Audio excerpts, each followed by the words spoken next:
Act 1. Scene I, London, an antechamber in the King's palace. Enter the Archbishop of Canterbury and the Bishop of Ely. Canterbury. My lord, I'll tell you that self-bill is urged, which in the 11th year of the last king's reign was like, and had indeed against us passed, but that the scambling and unquiet time did push it out of farther question. Ely. But how, my lord, shall we resist it now? Canterbury. It must be thought on. If it pass against us, we lose the better half of our possession. For all the temporal lands, which men devout by testament have given to the church, would they strip from us, being valued thus, as much as would maintain, to the king's honor, full 15 earls and 1,500 knights, 6,200 good esquires, and, to relief of Lazars and weak age, of indigent faint souls past corporal toil, 100 almshouses right well supplied, and to the coffers of the king beside, £1,000 by th year. Thus runs the bill. Ely. This would drink deep. Canterbury. 'Twould drink the cup and all. Ely. But what prevention? Canterbury. The king is full of grace and fair regard. Ely. And a true lover of the Holy Church. Canterbury. The courses of his youth promised it not. The breath no sooner left his father's body, but that his wildness, mortified in him, seemed to die too, yea, at that very moment. Consideration, like an angel, came, and whipped offending Adam out of him, leaving his body as a paradise. Envelope and contain celestial spirits. Never was such a sudden scholar made. Never came reformation in a flood, with such a heady current scouring faults, nor never hydra-headed willfulness so soon did lose his seat, and all at once, as in this king. Ely. We are blessed in the change. Canterbury. Hear him, but reason and divinity, and, all admiring, with an inward wish, you would desire the king were made a prelate. Hear him debate of commonwealth affairs. You would say it hath been all in all his study. List his discourse of war, and you shall hear a fearful battle rendered you in music. Turn him to any cause of policy, the Gordian knot of it he will unloose.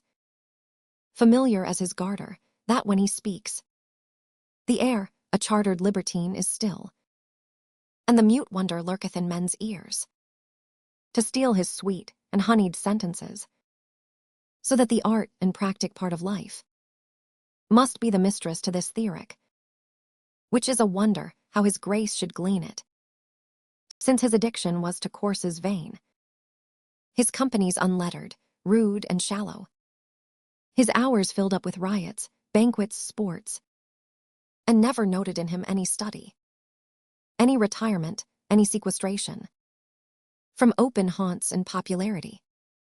Ely. The strawberry grows underneath the nettle, and wholesome berries thrive and ripen best, neighbored by fruit of baser quality.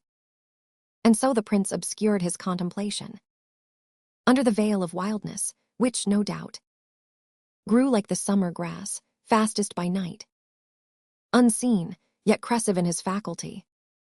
Canterbury. It must be so, for miracles are ceased, and therefore we must needs admit the means, how things are perfected.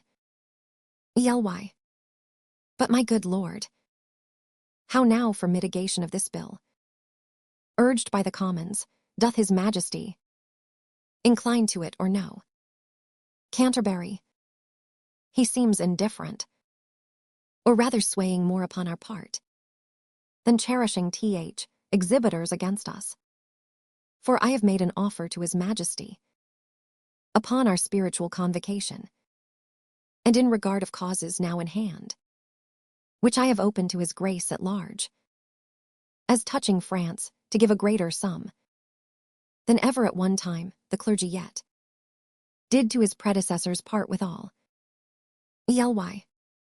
How did this offer seem received, my lord? Canterbury.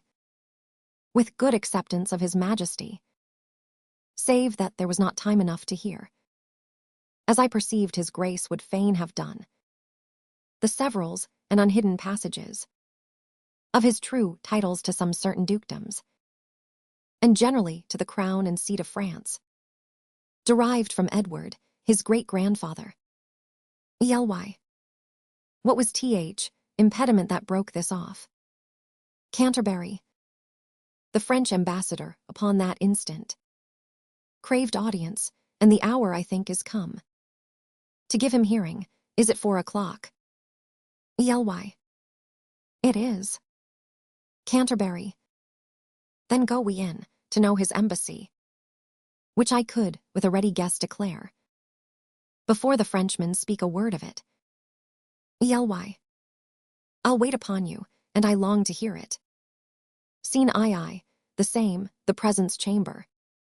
Enter King Henry, Gloucester, Bedford, Clarence, Warwick, Westmoreland, Exeter, and attendants. King Henry. Where is my gracious Lord of Canterbury? Exeter. Not here in presence. King Henry. Send for him, good uncle. W. Morlandi. Shall we call in ambassador, my liege? King Henry. Not yet, my cousin, we would be resolved, before we hear him, of some things of weight, that task our thoughts concerning us and France. Enter the Archbishop of Canterbury and the Bishop of Ely. Canterbury. God and his angels guard your sacred throne, and make you long become it. King Henry. Sure, we thank you. My learned lord, we pray you to proceed, and justly and religiously unfold why the law Salic that they have in France, or should not bar us in our claim. And God forbid, my dear and faithful lord, that you should fashion, rest, or bow your reading, or nicely charge your understanding soul with opening titles miscreate, whose right suits not in native colors with the truth.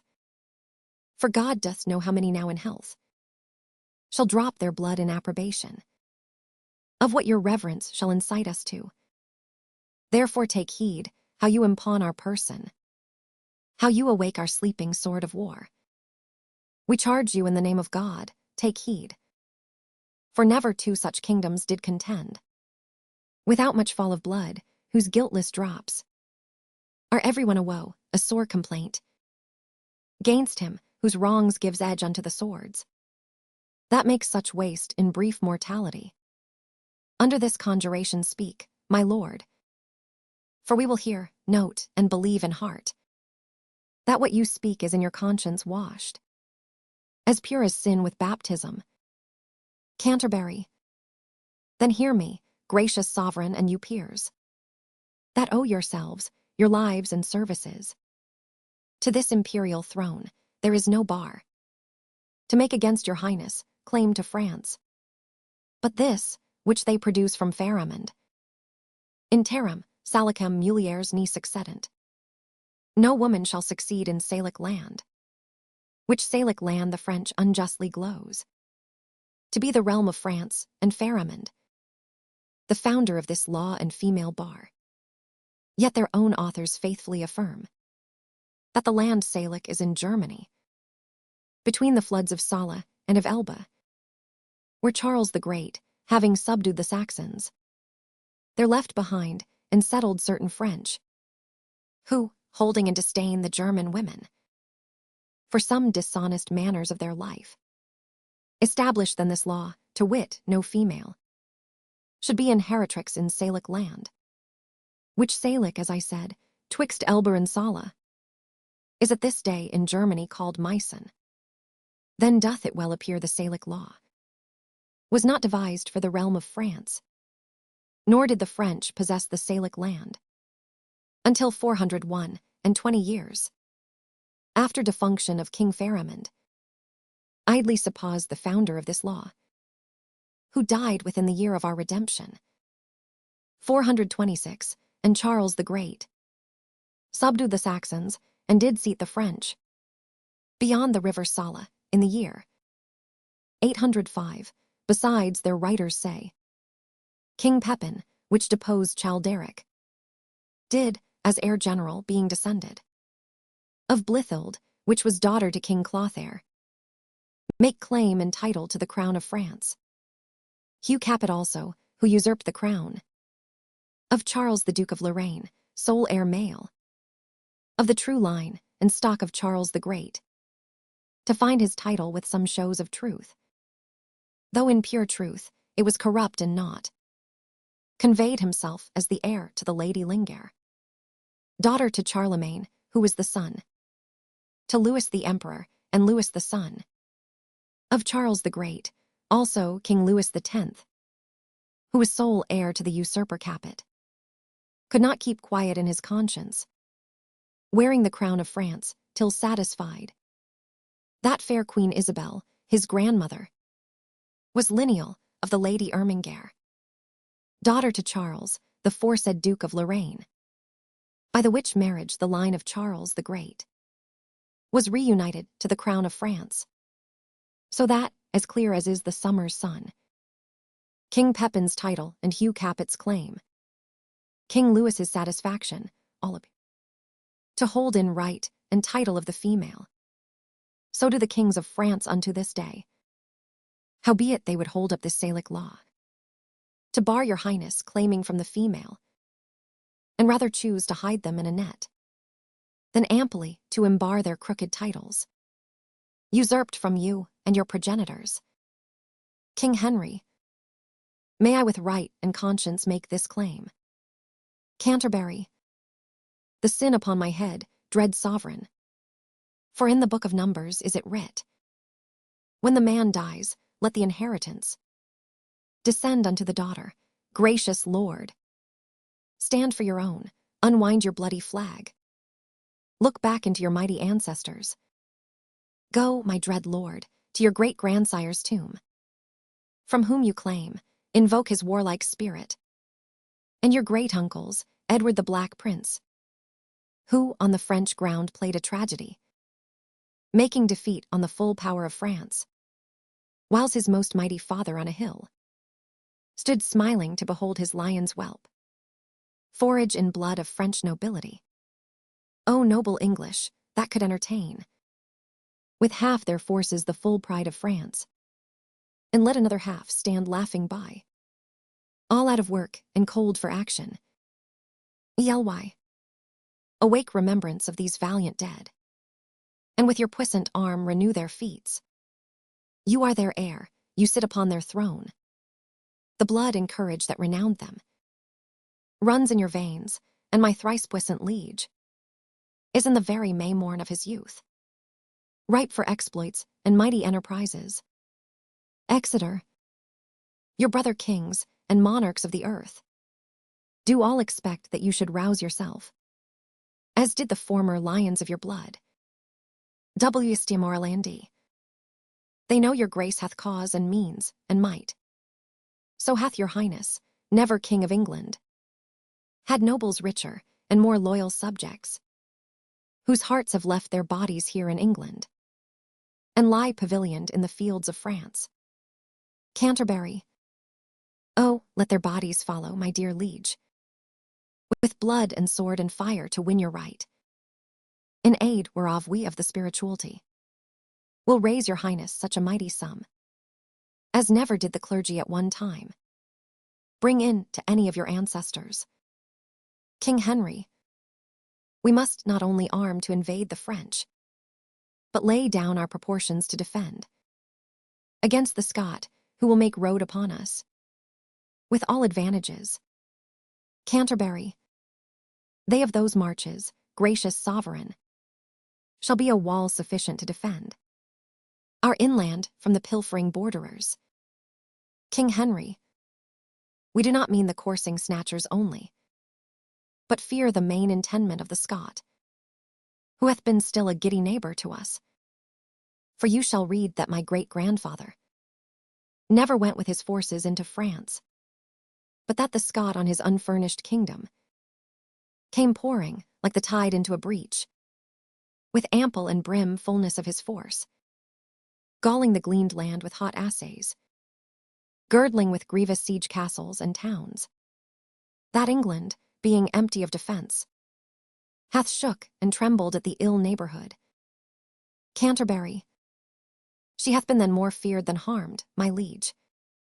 For hear her but exampled by herself, when all her chivalry hath been in France, and she a mourning widow of her nobles. She hath herself not only well defended, but taken and impounded as a stray the King of Scots, whom she did send to France, to fill King Edward's fame with prisoner kings, and make her chronicle as rich with praise as is the ooze and bottom of the sea, with sunken wreck and sumless treasuries. W.S.T. Morlandi. But there's a saying very old and true: if that you will France win, then with Scotland first begin. For once the eagle England being in prey, to her unguarded nest the weasel Scot comes sneaking, and so sucks her princely eggs, playing the mouse in absence of the cat, to tear and havoc more than she can eat. Exeter. It follows then the cat must stay at home. Yet that is but a crushed necessity, since we have locks to safeguard necessaries, and pretty traps to catch the petty thieves, while that the armed hand doth fight abroad, the advised head defends itself at home. For government, though high and lower, put into parts, doth keep in one consent, congregating in a full and natural close, like music. Canterbury. Therefore doth heaven divide the state of man in divers functions, setting endeavour in continual motion, to which is fixed, as an aim or butt, obedience, for so work the honeybees, creatures that by a rule in nature teach the act of order to a peopled kingdom. They have a king and officers of sorts, where some, like magistrates, correct at home, others, like merchants, venture trade abroad, others, like soldiers, armed in their stings, make boot upon the summer's velvet buds, which pillage they with merry march bring home to the tentroil of their emperor, who, busied in his majesty, surveys the singing masons building roofs of gold, the civil citizens kneading up the honey, the poor mechanic porters crowding in their heavy burdens at his narrow gate, the sad-eyed justice, with his surly hum, delivering o'er to executors pale, the lazy yawning drone. I this infer that many things, having full reference to one consent, may work contrariously, as many arrows, loosed several ways, come to one mark, as many ways meet in one town, as many fresh streams meet in one salt sea, as many lines close in the dial's center, so many 1,000 actions, once afoot, end in one purpose, and be all well born, without defeat. Therefore to France, my liege, divide your happy England into 4, whereof take you 1/4 into France, and you withal shall make all Gallia shake. If we, with thrice such powers left at home, cannot defend our own doors from the dog, let us be worried, and our nation lose the name of hardiness and policy.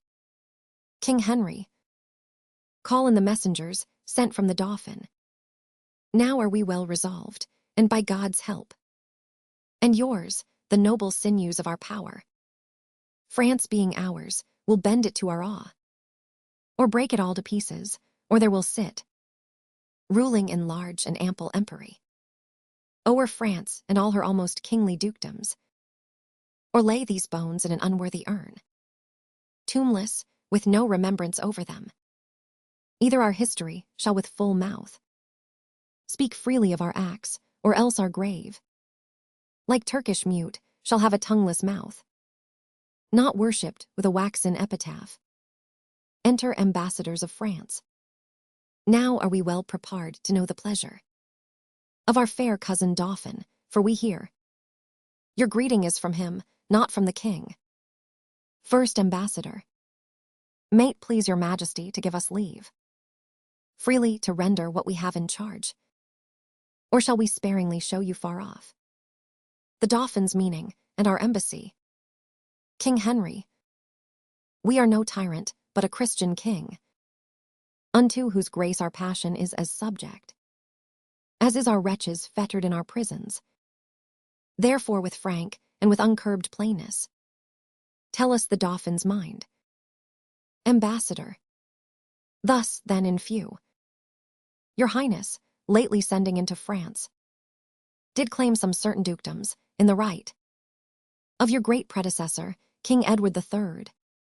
In answer of which claim, the prince our master says that you savor too much of your youth, and bids you be advised there's naught in France that can be with a nimble galliard one.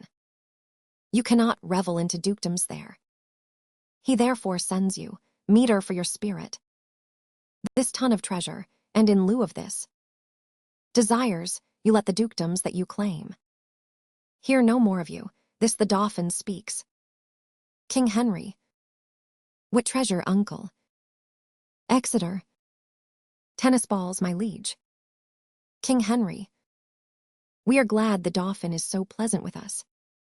His present and your pains we thank you for. When we have matched our rackets to these balls, we will, in France, by God's grace, play a set. Shall strike his father's crown into the hazard. Tell him he hath made a match with such a wrangler, that all the courts of France will be disturbed with chases, and we understand him well, how he comes o'er us with our wildered days, not measuring what use we made of them. We never valued this poor seat of England, and therefore, living hence, did give ourself to barbarous license, as 'tis ever common, that men are merriest when they are from home. But tell the Dauphin I will keep my state, be like a king, and show my sail of greatness. When I do, rouse me in my throne of France, for that I have laid by my majesty, and plotted like a man for working days. But I will rise there with so full a glory, that I will dazzle all the eyes of France. Yea, strike the Dauphin blind to look on us, and tell the pleasant prince this mock of his hath turned his balls to gunstones, and his soul shall stand sore charged for the wasteful vengeance that shall fly with them for many 1,000 widows. Shall this his mock out of their dear husbands, mock mothers from their sons, mock castles down, and some are yet ungot and unborn. That shall have cause to curse the Dauphin's scorn. But this lies all within the will of God, to whom I do appeal, and in whose name tell you the Dauphin I am coming on, to venge me as I may, and to put forth my rightful hand in a well-hallowed cause. So get you hence in peace, and tell the Dauphin his jest will savor but of shallow wit, when thousands weep more than did laugh at it. Convey them with safe conduct. Fare you well. Exeter. This was a merry message. King Henry. We hope to make the sender blush at it. Therefore, my lords, omit no happy hour that may give furtherance to our expedition. For we have now no thought in us but France, save those to God that run before our business. Therefore, let our proportions for these wars be soon collected, and all things thought upon, that may with reasonable swiftness add more feathers to our wings, for God before will chide this Dauphin at his father's door. Therefore let every man now task his thought, that this fair action may on foot be brought. Act 2. Flourish, enter chorus. Chorus. Now all the youth of England are on fire, and silken dalliance in the wardrobe lies. Now thrive the armorers, and honor as thought reigns solely in the breast of every man. They sell the pasture now to buy the horse, following the mirror of all Christian kings, with winged heels as English Mercuries. For now sits expectation in the air, and hides a sword from hilts unto the point, with crowns imperial, crowns and coronets, promised to Harry and his followers. The French, advised by good intelligence of this most dreadful preparation, shake in their fear and with pale policy, seek to divert the English purposes. O England, model to thy inward greatness, like little body with a mighty heart. What mightst thou do, that honor would thee do, were all thy children kind and natural. But see thy fault, France hath in thee found out a nest of hollow bosoms, which he fills with treacherous crowns, and 3 corrupted men. One, Richard Earl of Cambridge, and the second, Henry Lord Scrope of Masham, and the third, Sir Thomas Grey, Knight of Northumberland, have for the guilt of France, O guilt indeed, confirmed conspiracy with fearful France. And by their hands this grace of kings must die, if hell and treason hold their promises, ere he take ship for France, and in Southampton linger your patience on, and will digest the abuse of distance, force a play. The sum is paid, the traitors are agreed. The king is set from London, and the scene is now transported, gentles to Southampton. There is the playhouse now, there must you sit, and thence to France shall we convey you safe, and bring you back, charming the narrow seas, to give you gentle pass, for if we may, will not offend one stomach with our play. But till the king come forth, and not till then, unto Southampton do we shift our scene. Scene I London, a street. Enter Corporal Nym and Lieutenant Bardolph. BRDOLPH. Well met, Corporal Nym. NYM. Good morrow, Lieutenant Bardolph. BRDOLPH. What, our ancient pistol and you friends yet? NYM. For my part I care not, I say little, but when time shall serve there shall be smiles, but that shall be as it may. I dare not fight, but I will wink and hold out mine iron. It is a simple one, but what though? It will toast cheese, and it will endure cold as another man's sword will, and there's an end. BRDOLPH. I will bestow a breakfast to make you friends, and will be all 3 sworn brothers to France. Let it be so, good Corporal Nym. NYM. Faith, I will live so long as I may, that's the certain of it, and when I cannot live any longer, I will do as I may. That is my rest, that is the rendezvous of it. BRDOLPH. It is certain, Corporal, that he is married to Nell quickly, and certainly she did you wrong, for you were troth-plight to her. NYM. I cannot tell, things must be as they may. Men may sleep, and they may have their throats about them at that time, and some say knives have edges. It must be as it may. Though Patience be a tired mare, yet she will plod. There must be conclusions. Well, I cannot tell. Enter Pistol and Hostess. BRDOLPH. Here comes ancient Pistol and his wife. Good Corporal, be patient here. How now, mine host Pistol? Pistol. Base-tyke, call'st thou me host? Now, by this hand, I swear I scorn the term. Nor shall my Nell keep lodgers. Hostess. No, by my troth, not long, for we cannot lodge and board a 12 or 14 gentlewomen that live honestly by the prick of their needles, but it will be thought we keep a bawdy house straight. Oh, well a day, lady, if he be not drawn now, we shall see wilful adultery and murder committed. BRDOLPH. Good Lieutenant, good Corporal, offer nothing here. NYM. Pish. Pistol. Pish for thee, Iceland dog, thou prick-eared cur of Iceland. Hostess. Good Corporal Nym, show thy valor and put up your sword. NYM. Will you shog off? I would have you solus. Pistol. Solus, egregious dog, O viper vile. The solus in thy most marvellous face. The solus in thy teeth, and in thy throat, and in thy hateful lungs, yea, in thy maw purdy. And, which is worse, within thy nasty mouth. I do retort the solus in thy bowels. For I can take, and Pistol's cock is up, and flashing fire will follow. NYM. I am not Barbassin, you cannot conjure me. I have an humor to knock you indifferently well. If you grow foul with me, pistol, I will scour you with my rapier as I may, in fair terms. If you would walk off, I would prick your guts a little in good terms as I may, and that's the humor of it. Pistol. O braggart vile, and damned furious wight. The grave doth gape, and doting death is near. Therefore exhale. BRDOLPH. Hear me what I say. He that strikes the first stroke, I'll run him up to the hilts, as I am a soldier. Pistol. An oath of mickle might, and fury shall abate. Give me thy fist, thy forefoot to me give. Thy spirits are most tall. NYM. I will cut thy throat, one time or other in fair terms. That is the humor of it. Pistol. Couple a gorge. That is the word, I thee defy again. O hound of Crete, think'st thou my spouse to get? No, to the spittle go.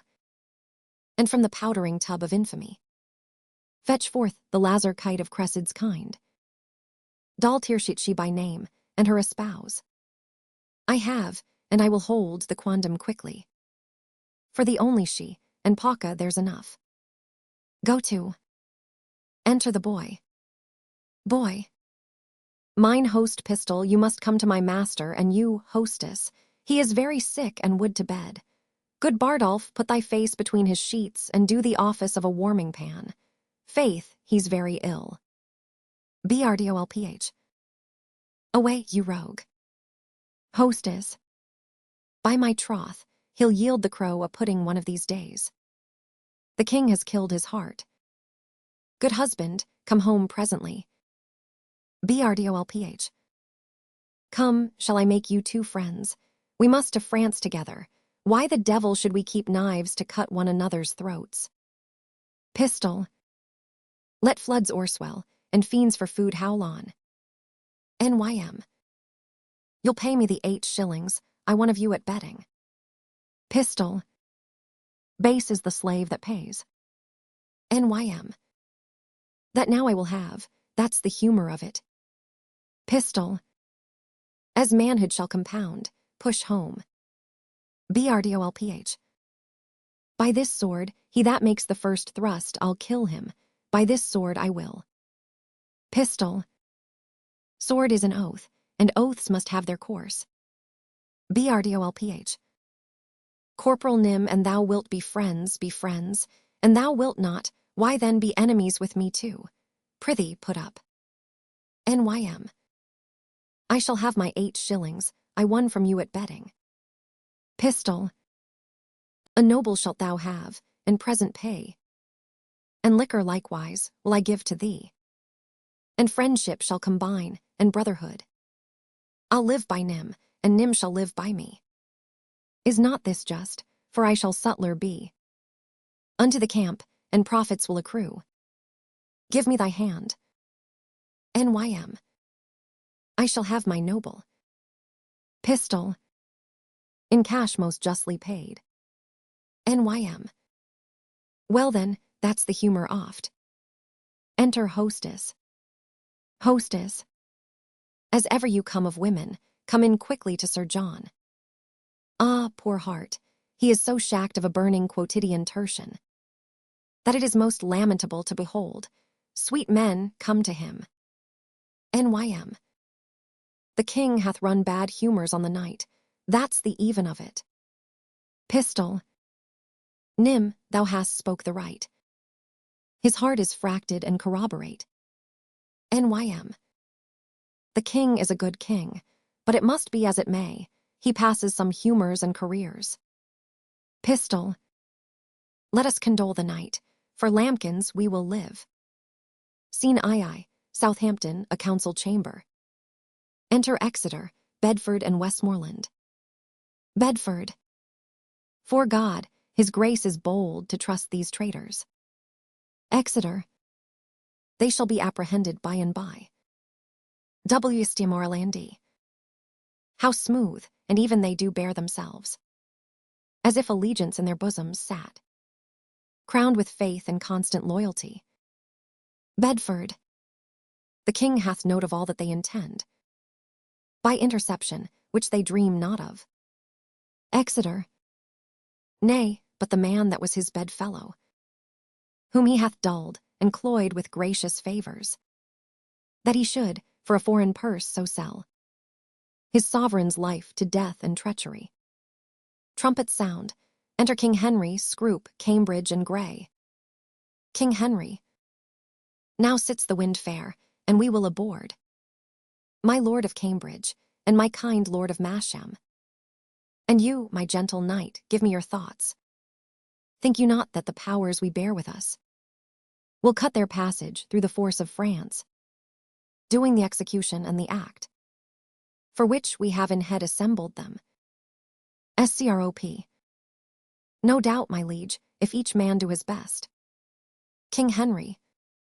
I doubt not that, since we are well persuaded. We carry not a heart with us from hence, that grows not in a fair consent with ours, nor leave not one behind that doth not wish success and conquest to attend on us. Cambridge. Never was monarch better feared and loved. Then is your majesty. There's not, I think, a subject that sits in heart grief and uneasiness under the sweet shade of your government. Grey. True, those that were your father's enemies have steeped their galls in honey, and do serve you with hearts create of duty and of zeal. King Henry. We therefore have great cause of thankfulness, and shall forget the office of our hand sooner than quittance of desert and merit, according to the weight and worthiness. Scrop. So service shall with steeled sinews toil, and labor shall refresh itself with hope, to do your grace incessant services. King Henry. We judge no less, uncle of Exeter. Enlarge the man committed yesterday, that railed against our person, we consider. It was excess of wine that set him on, and on his more advice we pardon him. Scrop. That's mercy, but too much security. Let him be punished, sovereign, lest example breed by his sufferance more of such a kind. King Henry. Oh, let us yet be merciful. Cambridge. So may your highness, and yet punish too. Grey. Sir, you show great mercy if you give him life, after the taste of much correction. King Henry. Alas, you're too much love and care of me are heavy orisons gainst this poor wretch. If little faults, proceeding on distemper, shall not be winked at, how shall we stretch our eye?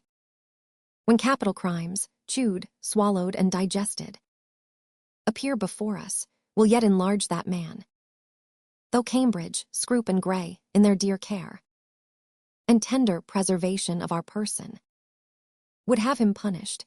And now to our French causes. Who are the late commissioners? Cambridge. I won, my lord. Your highness bade me ask for it today. Scrop. So did you me, my liege. Grey. And I, my royal sovereign. King Henry. Then, Richard Earl of Cambridge, there is yours. They're yours, Lord Scroop of Masham, and Sir Knight Grey of Northumberland, this same is yours. Read them, and know I know your worthiness. My lord of Westmoreland, and uncle Exeter. We will aboard tonight. Why, how now, gentlemen? What see you in those papers that you lose? So much complexion, look ye how they change. Their cheeks are paper. Why, what read you there? That have so cowarded, and chased your blood out of appearance. Cambridge. I do confess my fault, and do submit me to your highness, mercy. Grey, Scrop. To which we all appeal. King Henry. The mercy that was quick in us but late, by your own counsel is suppressed and killed. You must not dare, for shame, to talk of mercy, for your own reasons turn into your bosoms. as dogs upon their masters, worrying you. See you, my princes and my noble peers. These English monsters, my lord of Cambridge here. You know how apt our love was to accord. To furnish him with an appurtenance belonging to his honor, and this man hath for a few light crowns lightly conspired, and sworn unto the practices of France, to kill us here in Hampton, to the which this night no less for bounty bound to us than Cambridge is hath likewise sworn. But oh, what shall I say to thee, Lord Scroop, thou cruel, ingrateful, savage, and inhuman creature? Thou that didst bear the key of all my counsels, that knew'st the very bottom of my soul, that almost mightst have coined me into gold. Wouldst thou have practised on me for thy use? May it be possible that foreign hire could out of thee extract one spark of evil, that might annoy my finger, 'tis so strange, that, though the truth of it stands off as gross, as black and white, my eye will scarcely see it. Treason and murder ever kept together, as two yoke devils sworn to either's purpose, working so grossly in a natural cause, that admiration did not whoop at them. But thou, gainst all proportion, didst bring in wonder to wait on treason and on murder, and whatsoever cunning fiend it was that wrought upon thee so preposterously hath got the voice in hell for excellence, and other devils that suggest by treasons do botch and bungle up damnation, with patches, colors, and with forms being fetched from glistering semblances of piety. But he that tempered thee bade thee stand up, gave thee no instance why thou shouldst do treason, unless to dub thee with the name of traitor. If that same demon that hath gulled thee thus should with his lion gait walk the whole world, he might return to vasty Tartar-back, and tell the legions, I can never win a soul so easy as that Englishman S. Oh, how hast thou with jealousy infected the sweetness of affiance, show men dutiful. Why so didst thou, seem they grave and learned? Why so didst thou, come they of noble family? Why so didst thou, seem they religious? Why so didst thou, or are they spare in diet, free from gross passion, or of mirth or anger, constant in spirit, not swerving with the blood, garnished and decked in modest compliment, not working with the eye without the ear, and but in purged judgment trusting neither. Such and so finely bolted didst thou seem, and thus thy fall hath left a kind of blot, to mark the full-fraught man, and best endued.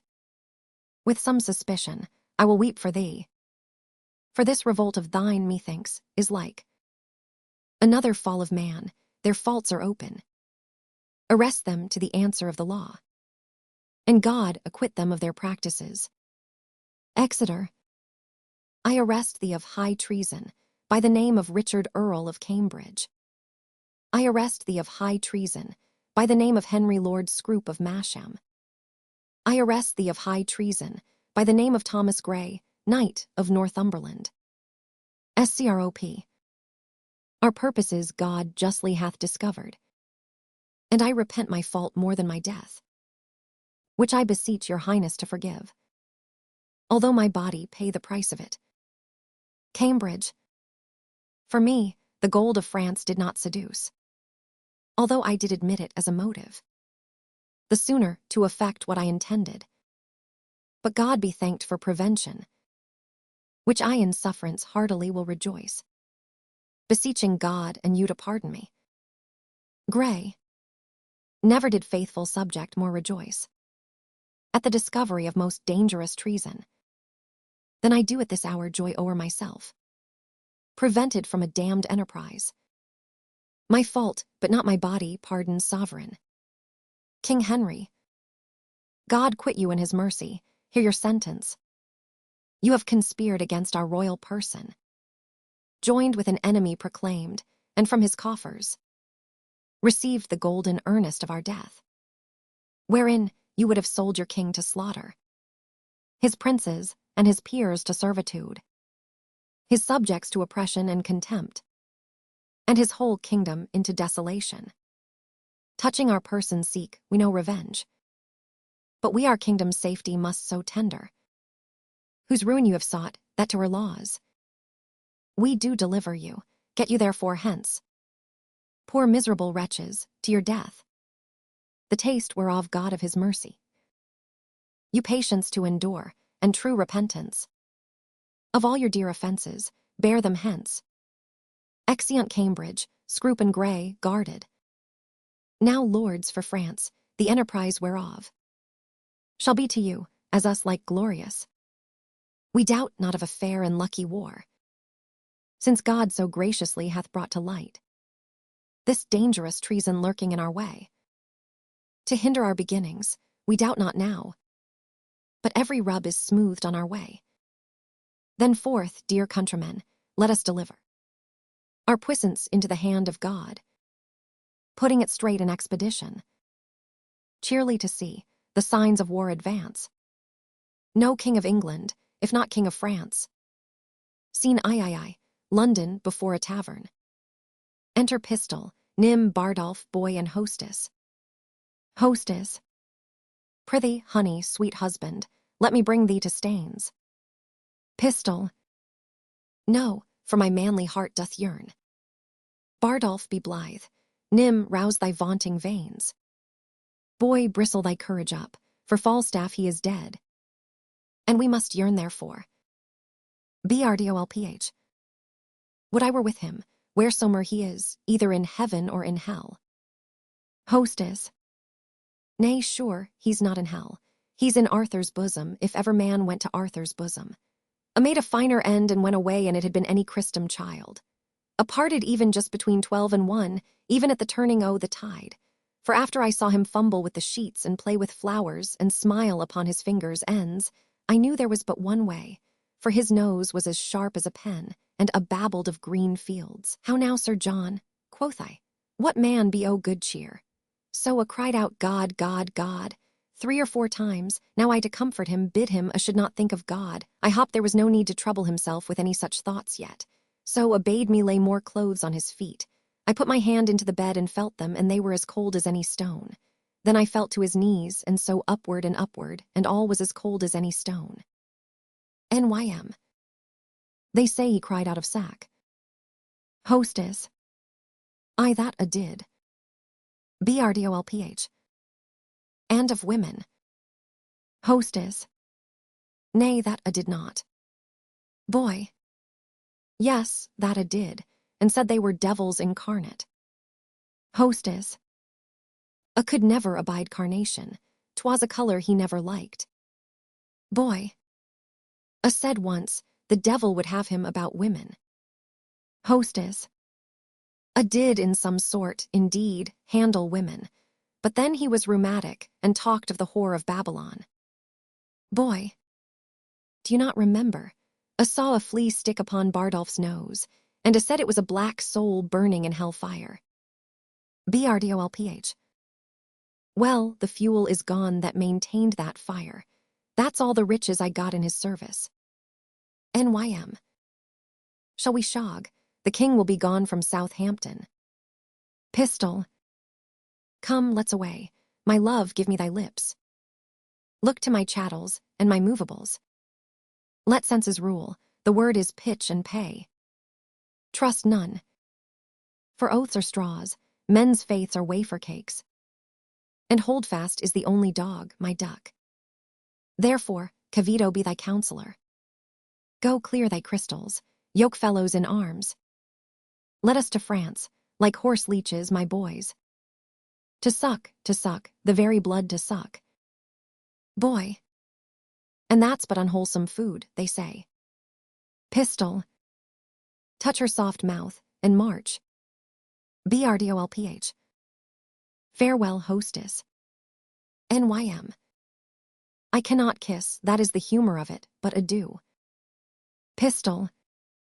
Let housewifery appear. Keep close, I thee command. Hostess. Farewell, adieu. Scene IV, France, the king's palace. Flourish. Enter the French king, the dauphin, the dukes of Berry and Brittany, the constable and others. French king. Thus comes the English with full power upon us, and more than carefully it us concerns, to answer royally in our defences. Therefore the dukes of Berry and of Brittany, of Brabant and of Orleans shall make forth, and you, Prince Dauphin, with all swift dispatch, to line and new repair our towns of war, with men of courage and with means defendant. For England his approaches makes as fierce as waters to the sucking of a gulf. It fits us then to be as provident as fears may teach us out of late examples, left by the fatal and neglected English upon our fields. Dauphin, my most redoubted father, it is most meet we arm us gainst the foe, for peace itself should not so dull a kingdom, though war nor no known quarrel were in question, but that defences, musters, preparations should be maintained, assembled, and collected, as were a war in expectation. Therefore, I say, 'tis meet we all go forth to view the sick and feeble parts of France, and let us do it with no show of fear. No, with no more than if we heard that England were busied with a Whitsun Morris dance. For my good liege, she is so idly kinged, her sceptre so fantastically borne, by a vain, giddy, shallow, humorous youth, that fear attends her not. Constable. O peace, Prince Dauphin. You are too much mistaken in this king. Question your grace, the late ambassadors. With what great state he heard their embassy. How well supplied with noble counselors. How modest in exception, and withal. How terrible in constant resolution. And you shall find his vanities forespent were but the outside of the Roman Brutus, covering discretion with a coat of folly, as gardeners do with ordure hide those roots that shall first spring and be most delicate. Dauphin. Well, 'tis not so, my lord high constable. But though we think it so, it is no matter. In cases of defense, 'tis best to weigh the enemy more mighty than he seems. So the proportions of defense are filled, which, of a weak and niggardly projection, doth, like a miser, spoil his coat with scanting. A little cloth. French king. Think we King Harry strong? And princes, look you strongly armed to meet him. The kindred of him hath been fleshed upon us, and he is bred out of that bloody strain that haunted us in our familiar paths. Witness our too much memorable shame, when Cressy battle fatally was struck, and all our princes captived by the hand of that black name, Edward, Black Prince of Wales, whiles that his mountain sire, on mountain standing, up in the air, crowned with the golden sun, saw his heroical seed, and smilled to see him mangle the work of nature and deface the patterns that by God and by French fathers had 20 years been made. This is a stem of that victorious stock, and let us fear the native mightiness and fate of him. Enter a messenger. Messenger. Ambassadors from Harry King of England. Do crave admittance to your majesty. French king. Will give them present audience. Go and bring them. You see this chase is hotly followed, friends. Dauphin. Turn head and stop pursuit, for coward dogs most spend their mouths when what they seem to threaten runs far before them. Good my sovereign, take up the English short, and let them know of what a monarchy you are the head. Self-love, my liege, is not so vile a sin as self-neglecting. Enter Exeter. French king. From our brother of England. Exeter. From him, and thus he greets your majesty. He wills you, in the name of God Almighty, that you divest yourself and lay apart the borrowed glories that by gift of heaven, by law of nature and of nations, longs to him and to his heirs, namely the crown. and all wide-stretched honors that pertain, by custom and the ordinance of times, unto the crown of France, that you may know, 'tis no sinister nor no awkward claim, picked from the wormholes of long-vanished days, nor from the dust of old oblivion racked. He sends you this most memorable line, in every branch truly demonstrative, willing you overlook this pedigree, and when you find him evenly derived from his most famed of famous ancestors, Edward III, he bids you then resign your crown and kingdom, indirectly held from him, the native and true challenger, French king, or else what follows, Exeter, bloody constraint, for if you hide the crown, even in your hearts, there will he rake for it. Therefore in fierce tempest is he coming, in thunder and in earthquake like a Jove, that, if requiring fail, he will compel, and bids you, in the bowels of the Lord, deliver up the crown, and to take mercy on the poor souls for whom this hungry war opens his vasty jaws, and on your head, turning the widow's tears, the orphan's cries, the dead men's blood, the pining maiden's groans, for husbands, fathers, and betrothed lovers, that shall be swallowed in this controversy. This is his claim, his threatening, and my message, unless the Dauphin be in presence here, to whom expressly I bring greeting too. French king, for us, we will consider of this further. Tomorrow shall you bear our full intent back to our brother of England. Dauphin, for the Dauphin, I stand here for him, what to him from England?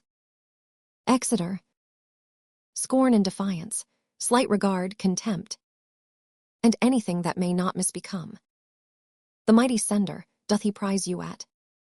Thus says my king, and if your father's highness do not, in grant of all demands at large, sweeten the bitter mock you sent his majesty, he'll call you to so hot an answer of it, that caves and womby vaultages of France shall chide your trespass and return your mock, in second accent of his ordinance.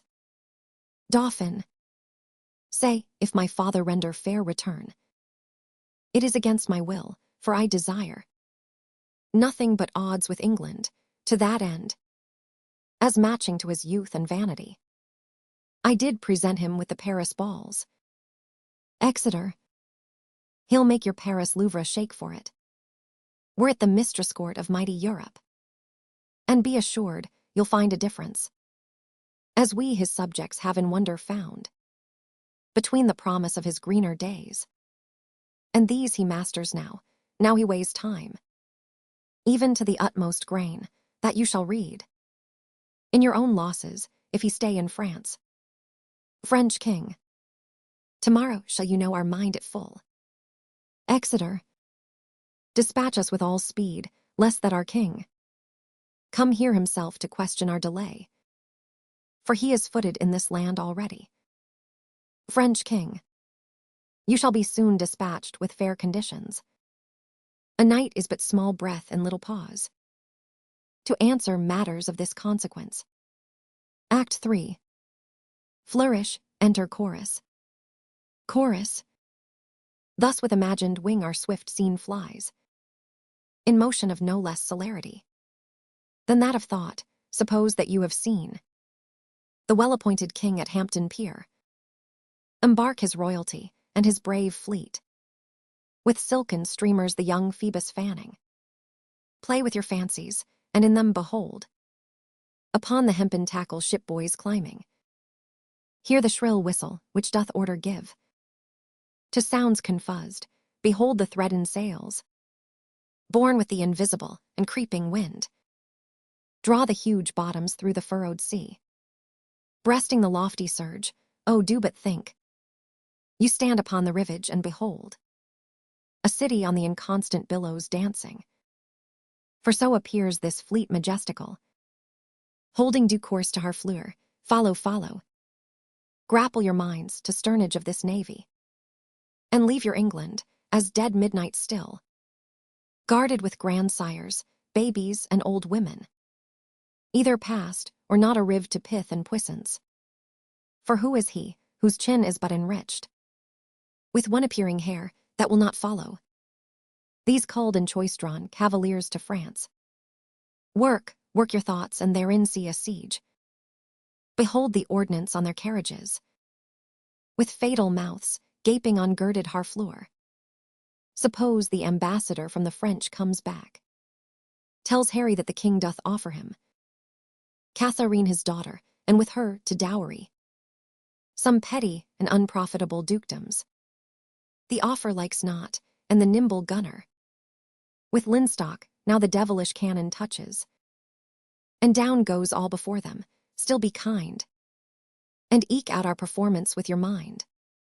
Scene I France, before Harfleur. Alarum, enter King Henry, Exeter, Bedford, Gloucester, and soldiers with scaling ladders. King Henry. Once more unto the breach, dear friends, once more. Or close the wall up with our English dead. In peace, there's nothing so becomes a man as modest stillness and humility. But when the blast of war blows in our ears, then imitate the action of the tiger. Stiffen the sinews, summon up the blood, disguise fair nature with hard-favored rage. Then lend the eye a terrible aspect. Let it pry through the portage of the head. Like the brass cannon, let the brow o'erwhelm it, as fearfully as does a galled rock. O'erhang and jutty his confounded base, swilled with the wild and wasteful ocean. Now set the teeth, and stretch the nostril wide. Hold hard the breath, and bend up every spirit to his full height. On, you noblest English, whose blood is fet from fathers of war proof. Fathers that, like so many Alexanders, have in these parts from morn till even fought, and sheathed their swords for lack of argument.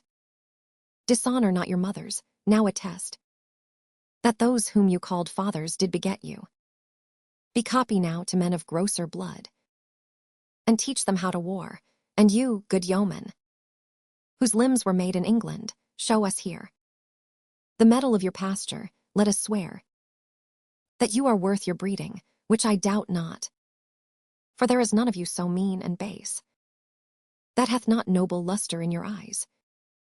I see you stand like greyhounds in the slips, straining upon the start, the game's afoot. Follow your spirit, and upon this charge cry, God for Harry, England and St. George. Scene I, the same.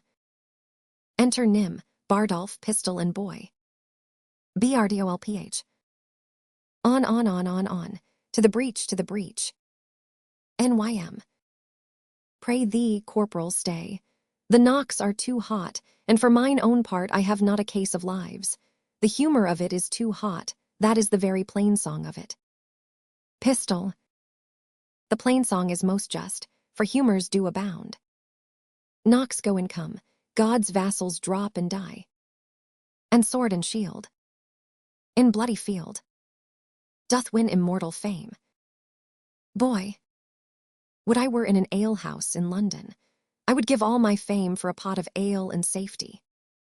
Pistol. And I, if wishes would prevail with me, my purpose should not fail with me, but thither would I hie. Boy. As duly, but not as truly, as bird doth sing on bough. Enter Fluellen. Flullien. Up to the breach, you dogs, avant you cullions. Pistol.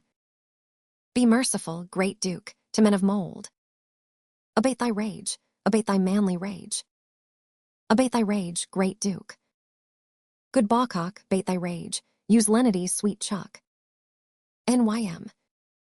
These be good humors, your honor wins bad humors.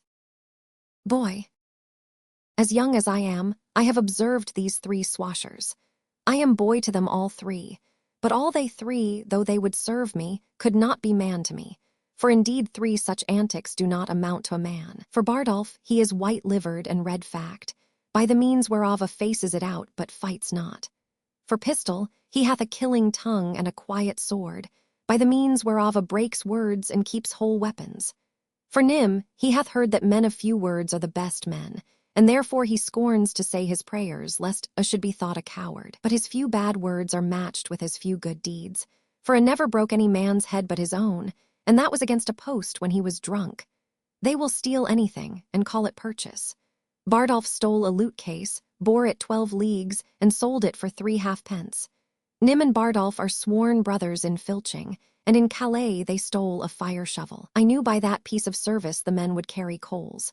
They would have me as familiar with men's pockets as their gloves or their handkerchers, which makes much against my manhood, if I should take from another's pocket to put into mine, for it is plain pocketing up of wrongs. I must leave them, and seek some better service. Their villainy goes against my weak stomach, and therefore I must cast it up. Enter Gower and Flewlin. GOWER.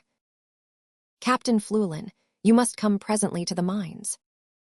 The Duke of Gloucester would speak with you. FLULLEN. To the mines? Tell you the Duke, it is not so good to come to the mines, for look you, the mines is not according to the disciplines of the war. The concavities of it is not sufficient, for look you, the adversary you may discuss unto the Duke, look you, is digged himself 4 yard under the countermines. By Cheshire, I think, a will plough up all if there is not better directions. GOWER. The Duke of Gloucester, to whom the order of the siege is given, is altogether directed by an Irishman, a very valiant gentleman, aye, faith. FLULLEN. It is Captain MacMorris, is it not? GOWER. I think it be. FLULLEN. By Cheshire, he is an ass, as in the world. I will verify as much in his beard. He has no more directions in the true disciplines of the wars, look you, of the Roman disciplines, than is a puppy dog. Enter MacMorris and Captain Jamie. GOWER. Here a comes, and the Scots captain, Captain Jamie, with him. FLULLEN. Captain Jamie is a marvellous valorous gentleman, that is certain, and of great expedition and knowledge in the ancient wars, upon my particular knowledge of his directions. By Cheshire, he will maintain his argument as well as any military man in the world, in the disciplines of the pristine wars of the Romans. JMY. I say good day, Captain Flewlin. FLULLEN. God den to your worship, good Captain James. GOWER. How now, Captain MacMorris, have you quit the mines? Have the pioneers given o'er? Emaciamorias. By Crish law, tish ill done, the work ish give over, the trumpet sound the retreat. By my hand I swear, and my father's soul, the work ish ill done, it ish give over. I would have blowed up the town, so Crish save me, law, in an hour. Oh, tish ill done, by my hand, tish ill done. FLULLEN. Captain MacMorris, I beseech you now, will you vouchsafe me, look you, a few disputations with you, as partly touching or concerning the disciplines of the war, the Roman wars in the way of argument, look you, and friendly communication, partly to satisfy my opinion, and partly for the satisfaction, look you, of my mind, as touching the direction of the military discipline. That is the point. JMY. It sall be very good feath, good captain's bath, and I sall quit you with good leave as I may pick occasion. That sall I marry. Emaciamorias. It is no time to discourse, so Crish save me. The day is hot, and the weather, and the wars, and the king, and the dukes. It is no time to discourse. The town is besieged, and the trumpet call us to the breach, and we talk, and be Crish do nothing. 'Tis shame for us all. So God saw me, 'tis shame to stand still. It is shame by my hand, and there is throats to be cut, and works to be done, and there ish nothing done, so Crish saw me, law. JMY. By the mess, ere thighs eyes of mine take themselves to slumber, I'll do good service, or I'll lig I the grund for it, I or go to death, and I'll pate as valorously as I may, that sall I sewerly do, that is the breath and the long.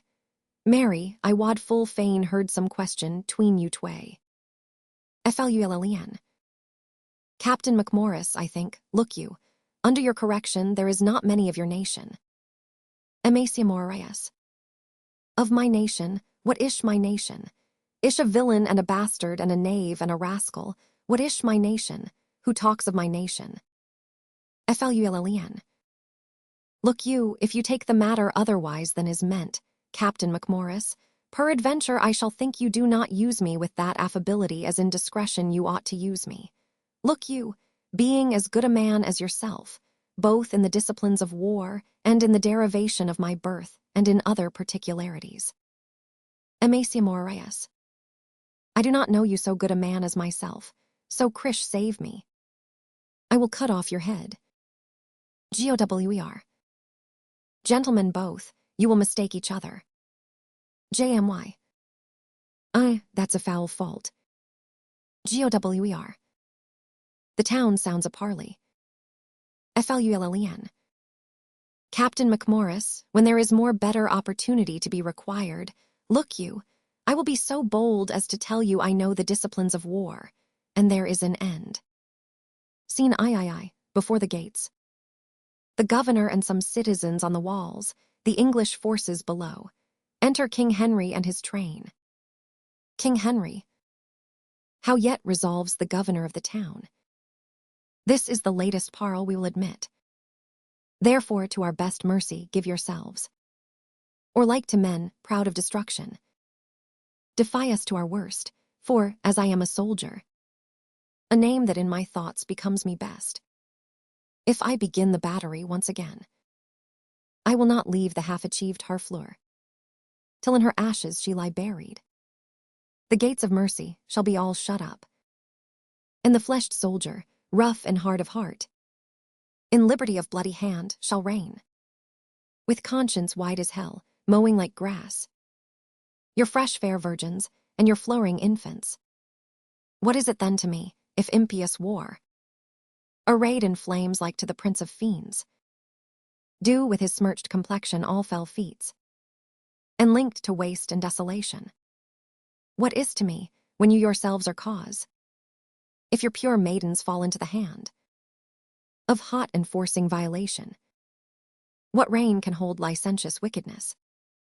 When down the hill he holds his fierce career, we may as bootless spend our vain command upon the enraged soldiers and their spoil, as send precepts to the Leviathan to come ashore. Therefore, you men of Harfleur, take pity of your town and of your people, whiles yet my soldiers are in my command, whiles yet the cool and temperate wind of grace o'erblows the filthy and contagious clouds of heady murder, spoil, and villainy. If not, why in a moment look to see the blind and bloody soldier with foul hand defile the locks of your shrill shrieking daughters, your fathers taken by the silver beards, and their most reverend heads dashed to the walls, your naked infants spitted upon pikes, whiles the mad mothers with their howls confuzzed do break the clouds, as did the wives of Jury at Herod's bloody hunting slaughtermen. What say you? Will you yield and this avoid? Or, guilty in defense, be thus destroyed? Governor, our expectation hath this day an end. The Dauphin, whom of succors we entreated, returns us that his powers are yet not ready to raise so great a siege. Therefore, great king, we yield our town, and lives to thy soft mercy. Enter our gates, dispose of us and ours, for we no longer are defensible. King Henry, open your gates, come, Uncle Exeter. Go you and enter Harfleur, there remain, and fortify it strongly, gainst the French. Use mercy to them all, for us, dear uncle. The winter coming on, and sickness growing upon our soldiers, we will retire to Calais. Tonight in Harfleur will we be your guest. Tomorrow for the march are we addressed. Flourish, the king and his train enter the town. Scene IV, the French king's palace. Enter Catherine and Alice, an old gentlewoman. Katie Charani. Alice, tu as ete en Ingleterra, et tu parles bien le langage. Alice. Un peu, madame. Katie Charani. GT Pry, emensanes, il faut que j'apprenne à parler. Comment appelles vous la main en anglais. Alice. La main, elle est appelée de hand. Qu'est jarani? De hand, et les doigts. Alice. Les doigts, ma foi j'oublie les doigts, mais je me souviendrai. Les doigts. G pens quills sont appelés de fingers, oui de fingers. Qu'est jarani? La main de hand, les doigts de fingers. G pens que G sways le bon écolier, J gagne du mos d'anglais vitement. Comment appelles vous les ongles? Alice. Les ongles, nous les appellens de nails. Qu'est jarani? De nails. Acaudes, dites-moi si je parle bien. De hand, de fingers, et de nails. Alice. C'est bien dit, madame. Il est fort bon anglais. Qu'est jarani? Dites-moi l'anglais pour le bras. Alice. De arms, madame. Qu'est jarani? Et le coude. Alice. D'elbow. Qu'est jarani? D'elbow. GMN fais la répétition de tous les mots que vous aimez appris des présent. Alice. Il est trop difficile, madame, comme j'y pense. Qu'est jarani?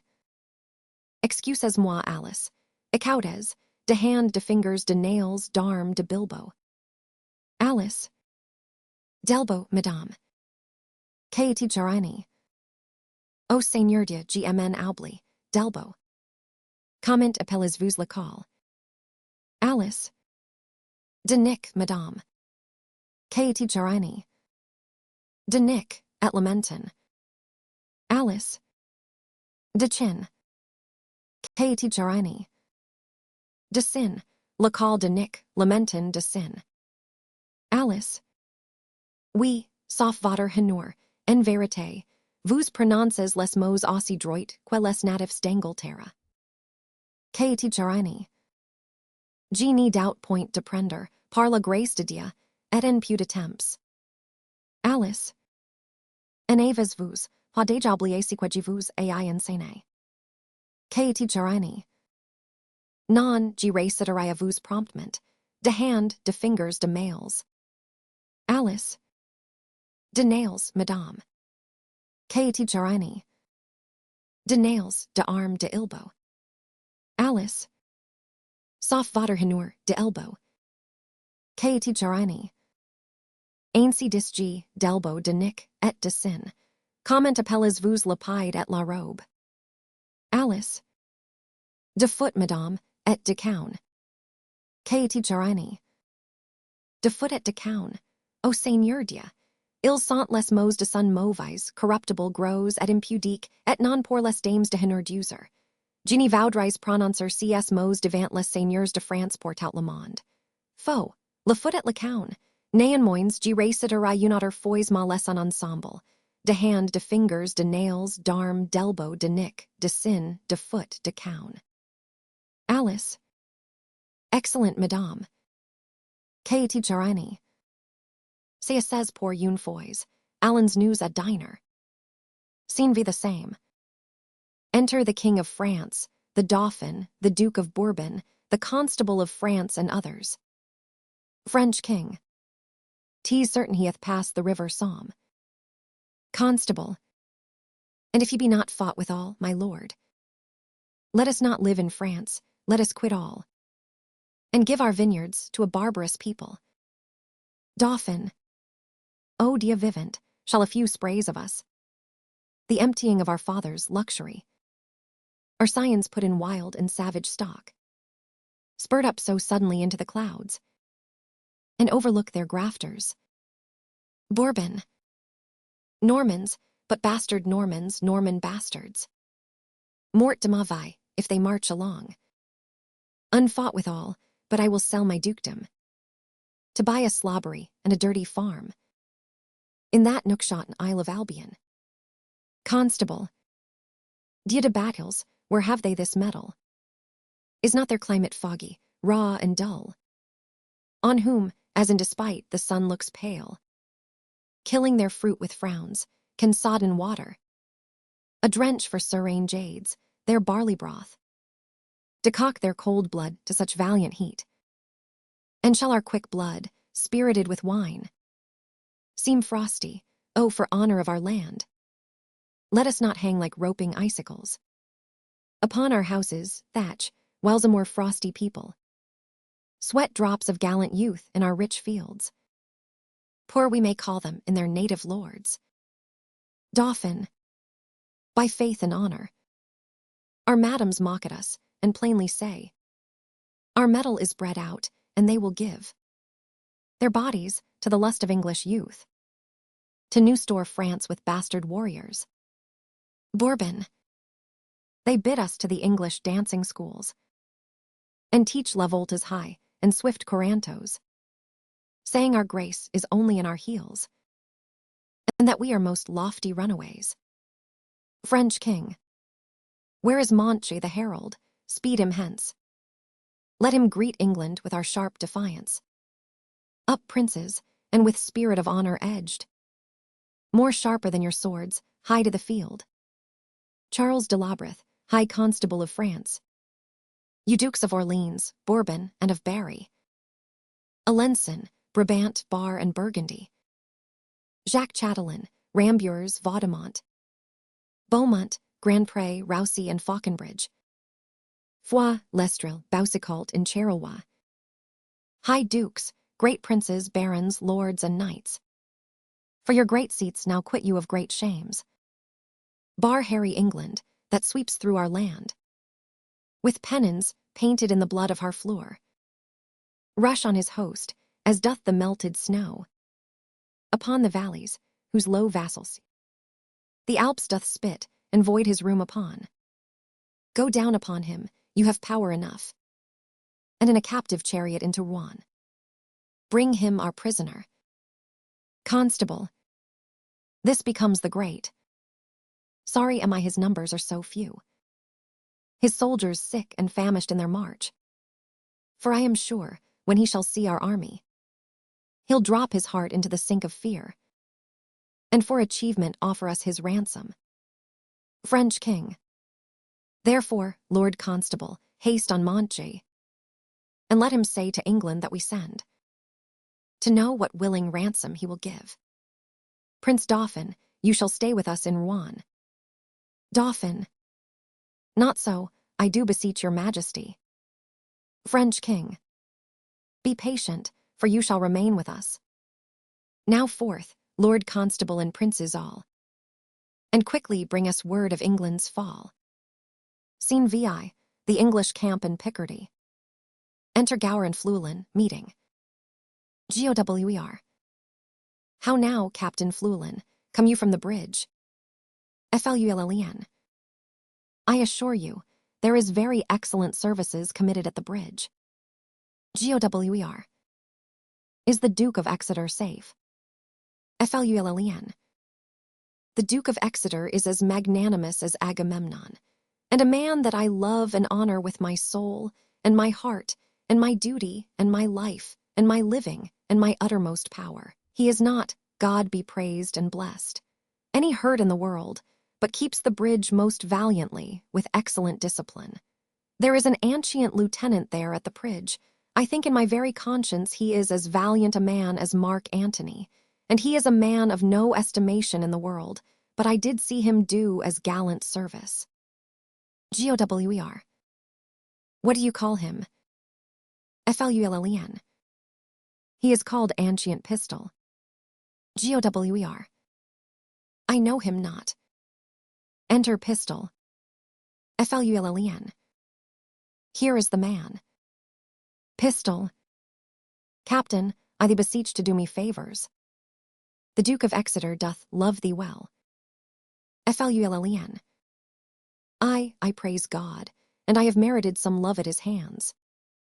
Pistol.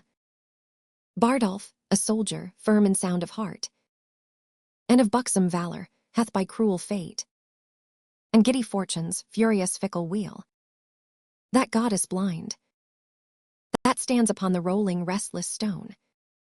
FLULLEN. By your patience, Ancient Pistol, Fortune is painted blind, with a muffler afore his eyes to signify to you that fortune is blind. And she is painted also with a wheel, to signify to you, which is the moral of it, that she is turning and in constant and mutability and variation.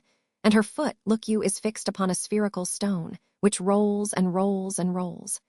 In good truth, the poet makes a most excellent description of it. Fortune is an excellent moral. Pistol.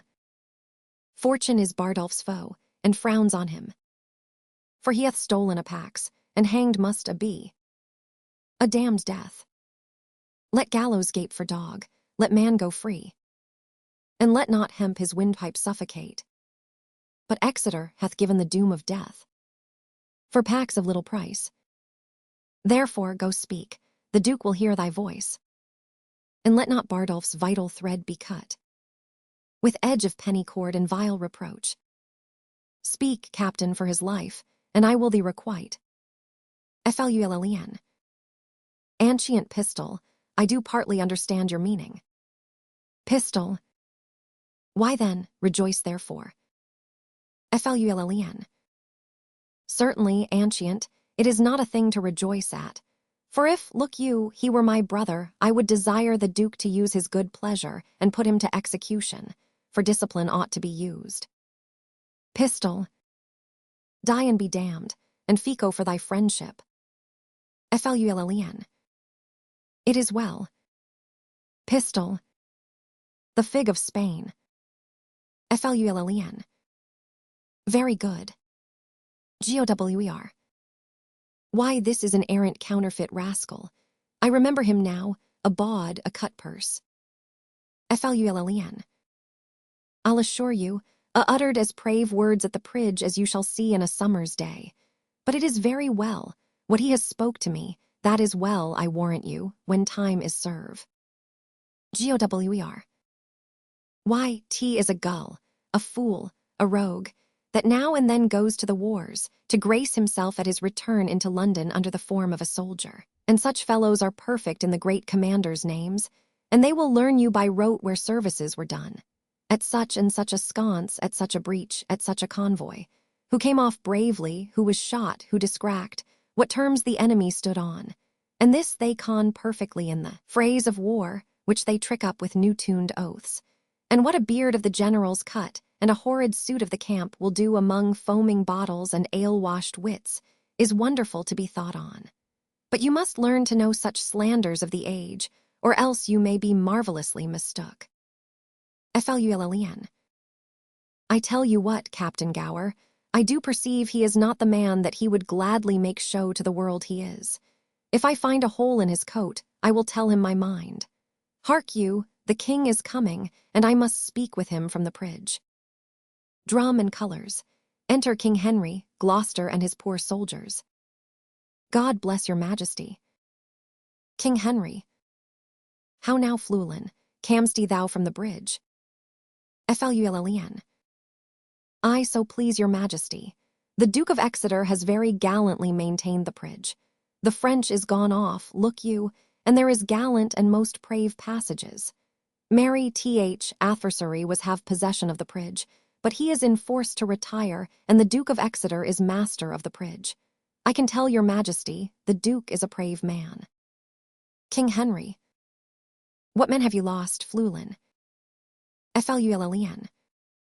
The perdition of the adversary hath been very great, reasonable great. Marry, for my part, I think the Duke hath lost never a man, but one that is like to be executed for robbing a church, one Bardolph, if your majesty know the man. His face is all buckles and whelks and knobs and flames o' fire, and his lips blows at his nose, and it is like a coal of fire, sometimes blue and sometimes red, but his nose is executed and his fire's out. King Henry. We would have all such offenders so cut off, and we give express charge that in our marches through the country there be nothing compelled from the villages, nothing taken but paid for, none of the French upbraided or abused in disdainful language. For when lenity and cruelty play for a kingdom, the gentler gamester is the soonest winner. Tucket, enter Monty. Montjoy. You know me by my habit. King Henry. Well then I know thee, what shall I know of thee? Montjoy. My master's mind. King Henry. Unfold it. Montjoy. Thus says my king, say thou to Harry of England, though we seemed dead, we did but sleep. Advantage is a better soldier than rashness. Tell him we could have rebucked him at Harfleur, but that we thought not good to bruise an injury till it were full ripe. Now we speak upon our cue, and our voice is imperial. England shall repent his folly, see his weakness, and admire our sufferance. Bid him therefore consider of his ransom, which must proportion the losses we have borne, the subjects we have lost, the disgrace we have digested, which in wait to re-answer, his pettishness would bow under. For our losses, his exchequer is too poor. For the effusion of our blood, the muster of his kingdom too faint a number. And for our disgrace, his own person, kneeling at our feet, but a weak and worthless satisfaction. To this add defiance, and tell him, for conclusion, he hath betrayed his followers, whose condemnation is pronounced. So far my king and master, so much my office. King Henry. What is thy name? I know thy quality. Montjoy. Mont. King Henry. Thou dost thy office fairly, turn thee back. And tell thy king, I do not seek him now, but could be willing to march on to Calais. Without impeachment, for to say the sooth. Though 'tis no wisdom to confess so much. Unto an enemy of craft and vantage. My people are with sickness much enfeebled. My numbers lessened, and those few I have. Almost no better than so many French, who when they were in health, I tell thee, Harold, I thought upon one pair of English legs. Did march 3 Frenchmen, yet forgive me, God, that I do brag thus, this your heir of France hath blown that vice in me, I must repent. Go therefore, tell thy master here I am. My ransom is this frail and worthless trunk. My army but a weak and sickly guard.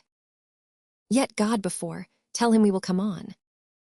Though France himself, and such another neighbor, stand in our way, there's for thy labor, Monche. Go, bid thy master well advise himself. If we may pass, we will. If we be hindered, we shall your tawny ground with your red blood. Discolor, and so, Monche, fare you well. The sum of all our answer is but this. We would not seek a battle, as we are. Nor, as we are, we say we will not shun it. So tell your master. Montjoy. I shall deliver so, thanks to your highness. Gloucester. I hope they will not come upon us now. King Henry. We are in God's hands, brother, not in theirs. March to the bridge, it now draws toward night. Beyond the river we'll encamp ourselves. And on tomorrow, bid them march away. Scene VII, the French camp near Agincourt. Enter the Constable of France, the Lord Rambures, Orleans, Dauphin with others. Constable. Tut, I have the best armor of the world. Would it were day. Orleans. You have an excellent armor, but let my horse have his due. Constable. It is the best horse of Europe. Orleans. Will it never be morning? Dauphin. My lord of Orleans, and my lord high constable, you talk of horse and armor. Orleans. You are as well provided of both as any prince in the world. Dauphin. What a long night is this! I will not change my horse with any that treads but on 4 pasterns. Ch. He bounds from the earth as if his entrails were hares. Le cheval volant the Pegasus, quia les narines diffuse. When I bestride him, I soar, I am a hawk. He trots the air, the earth sings when he touches it. The basest horn of his hoof is more musical than the pipe of Hermes. Orleans. He's of the color of the nutmeg. Dauphin. And of the heat of the ginger. It is a beast for Perseus. He is pure air and fire, and the dull elements of earth and water never appear in him, but only in patient stillness while his rider mounts him. He is indeed a horse, and all other jades you may call beasts. Constable. Indeed, my lord, it is a most absolute and excellent horse. Dauphin. It is the prince of palfreys. His neigh is like the bidding of a monarch, and his countenance enforces homage. Orleans. No more, cousin. Dauphin. Nay, the man hath no wit that cannot, from the rising of the lark to the lodging of the lamb, very deserved praise on my palfrey. It is a theme as fluent as the sea, turn the sands into eloquent tongues, and my horse is argument for them all. 'Tis a subject for a sovereign to reason on, and for a sovereign's sovereign to ride on, and for the world, familiar to us and unknown, to lay apart their particular functions and wonder at him. I once writ a sonnet in his praise and began thus: Wonder of nature. Orleans. I have heard a sonnet begin so to one's mistress. Dauphin. Then did they imitate that which I composed to my courser, for my horse is my mistress. Orleans. Your mistress bears well. Dauphin. Me well, which is the prescript praise and perfection of a good and particular mistress. Constable. Nay, for methought yesterday your mistress shrewdly shook your back. Dauphin. So perhaps did yours. Constable. Mine was not bridled. Dauphin. Oh, then belike she was old and gentle, and you rode like a kern of Ireland, your French hose off, and in your straight strossers. Constable. You have good judgment in horsemanship. Dauphin. Be warned by me, then, they that ride so and ride not warily fall into foul bogs. I had rather have my horse to my mistress. Constable. I had as lief have my mistress a jade. Dauphin. I tell thee, Constable, my mistress wears his own hair. Constable. I could make as true a boast as that, if I had a sow to my mistress. Dauphin. Lacine est retourne a son proper vomissement, et la trui lave au berbier. Thou mak'st use of anything. Constable. Yet do I not use my horse for my mistress, or any such proverb so little kin to the purpose. Ramburius. My lord Constable, the armor that I saw in your tent tonight, are those stars or suns upon it? Constable. Stars, my lord. Dauphin. Some of them will fall tomorrow, I hope. Constable. And yet my sky shall not want. Dauphin. That may be, for you bear a many superfluously, and 'twere more honor some were away. Constable. Even as your horse bears your praises, who would trot as well, were some of your brags dismounted. Dauphin. Would I were able to load him with his desert. Will it never be day? I will trot tomorrow a mile, and my way shall be paved with English faces. Constable. I will not say so, for fear I should be fact out of my way. But I would it were morning, for I would fain be about the ears of the English. Ramburius. Who will go to hazard with me for 20 prisoners? Constable. You must first go yourself to hazard, ere you have them. Dauphin. 'Tis midnight, I'll go arm myself. Orleans. The Dauphin longs for morning. Ramburius. He longs to eat the English. Constable. I think he will eat all he kills. Orleans. By the white hand of my lady, he's a gallant prince. Constable. Swear by her foot that she may tread out the oath. Orleans. He is simply the most active gentleman of France. Constable. Doing is activity, and he will still be doing. Orleans. He never did harm, that I heard of. Constable.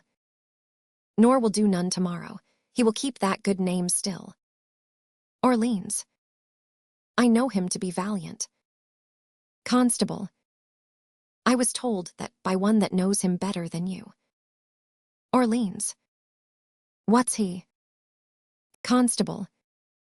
Marry, he told me so himself, and he said he carred not who knew it. Orleans. He needs not, it is no hidden virtue in him. Constable. By my faith, sir, but it is. Never anybody saw it but his lackey. 'Tis a hooded valor, and when it appears it will bait. Orleans. Ill will never said well. Constable. I will cap that proverb with, there is flattery in friendship. Orleans. And I will take up that with, give the devil his due. Constable. Well placked. There stands your friend for the devil, have it the very eye of that proverb with a pox of the devil. Orleans. You are the better at proverbs, by how much? A fool's bolt is soon shot. Constable. You have shot over. Orleans. 'Tis not the first time you were overshot. Enter a messenger. Messenger. My lord high constable, the English lie within 1,500 paces of your tents. Constable. Who hath measured the ground? Messenger. The Lord Grandeur. Constable. A valiant and most expert gentleman. Would it were day! Alas, poor Harry of England, he longs not for the dawning as we do. Orleans. What a wretched and peevish fellow is this King of England, to mope with his fat-brained followers so far out of his knowledge. Constable. If the English had any apprehension, they would run away. Orleans. That they lack, for if their heads had any intellectual armor, they could never wear such heavy headpieces. Amburious. That island of England breeds very valiant creatures. Their mastiffs are of unmatchable courage. Orleans. Foolish curs that run winking into the mouth of a Russian bear and have their heads crushed like rotten apples. You may as well say, that's a valiant flea that dare eat his breakfast on the lip of a lion. Constable. Just, and the men do sympathize with the mastiffs in robustious and rough coming on, leaving their wits with their wives. And then, give them great meals of beef and iron and steel. They will eat like wolves and fight like devils. Orleans. Aye, but these English are shrewdly out of beef. Constable. Then shall we find tomorrow they have only stomachs to eat and none to fight. Now is it time to arm. Come, shall we about it? Orleans. It is now 2 o'clock, but let me see by 10.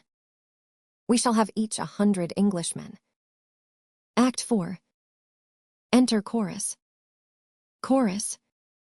Now entertain conjecture of a time when creeping murmur and the pouring dark fills the wide vessel of the universe. From camp to camp through the foul womb of night, the hum of either army stilly sounds, that the fixed sentinels almost receive, the secret whispers of each other's watch.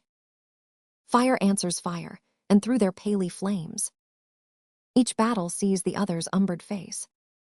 Steed threatens steed, in high and boastful neighs, piercing the night's dull ear, and from the tents, the armorers, accomplishing the nights, with busy hammers closing rivets up, give dreadful note of preparation. The country cocks do crow, the clocks do toll, and the third hour of drowsy morning name. Proud of their numbers, and secure in soul, the confident and overlusty French do the low-rated English play at dice, and chide the crippled tardy-gated knight, who, like a foul and ugly witch, doth limp so tediously away, the poor condemned English, like sacrifices, by their watchful fires, sit patiently and inly ruminate the morning's danger, and their gesture sad, investing lank-lean cheeks and war-worn coats, presented them unto the gazing moon. So many horrid ghosts, oh now who will behold the royal captain of this ruined band, walking from watch to watch, from tent to tent. Let him cry, praise and glory on his head. For forth he goes and visits all his host, bids them good morrow with a modest smile, and calls them brothers, friends, and countrymen. Upon his royal face there is no note how dread an army hath enrounded him, nor doth he dedicate one jot of color unto the weary and all-watched night, but freshly looks, and overbears a taint, with cheerful semblance and sweet majesty, that every wretch, pining and pale before, beholding him, plucks comfort from his looks, a largess universal like the sun. His liberal eye doth give to everyone, thawing cold fear, that mean and gentle all. Behold, as may unworthiness define, a little touch of Harry in the night, and so our scene must to the battle fly, where, oh, for pity, we shall much disgrace, with 4 or 5 most vile and ragged foils, right ill-disposed in brawl ridiculous, the name of Agincourt, yet sit and see, minding true things by what their mockeries be. Seen I the English camp at Agincourt. Enter King Henry, Bedford and Gloucester. King Henry. Gloucester, 'tis true that we are in great danger. The greater therefore should our courage be. Good morrow, brother Bedford, God Almighty. There is some soul of goodness in things evil. Would men observingly distill it out? For our bad neighbor makes us early stirrers, which is both healthful and good husbandry. Besides, they are our outward consciences, and preachers to us all, admonishing that we should dress us fairly for our end. Thus may we gather honey from the weed, and make a moral of the devil himself. Enter Erpingham. Good morrow, old Sir Thomas Erpingham. A good soft pillow for that good white head were better than a churlish turf of France. Erpng cham. Not so, my liege, this lodging likes me better, since I may say, now lie I like a king. King Henry. 'Tis good for men to love their present pains.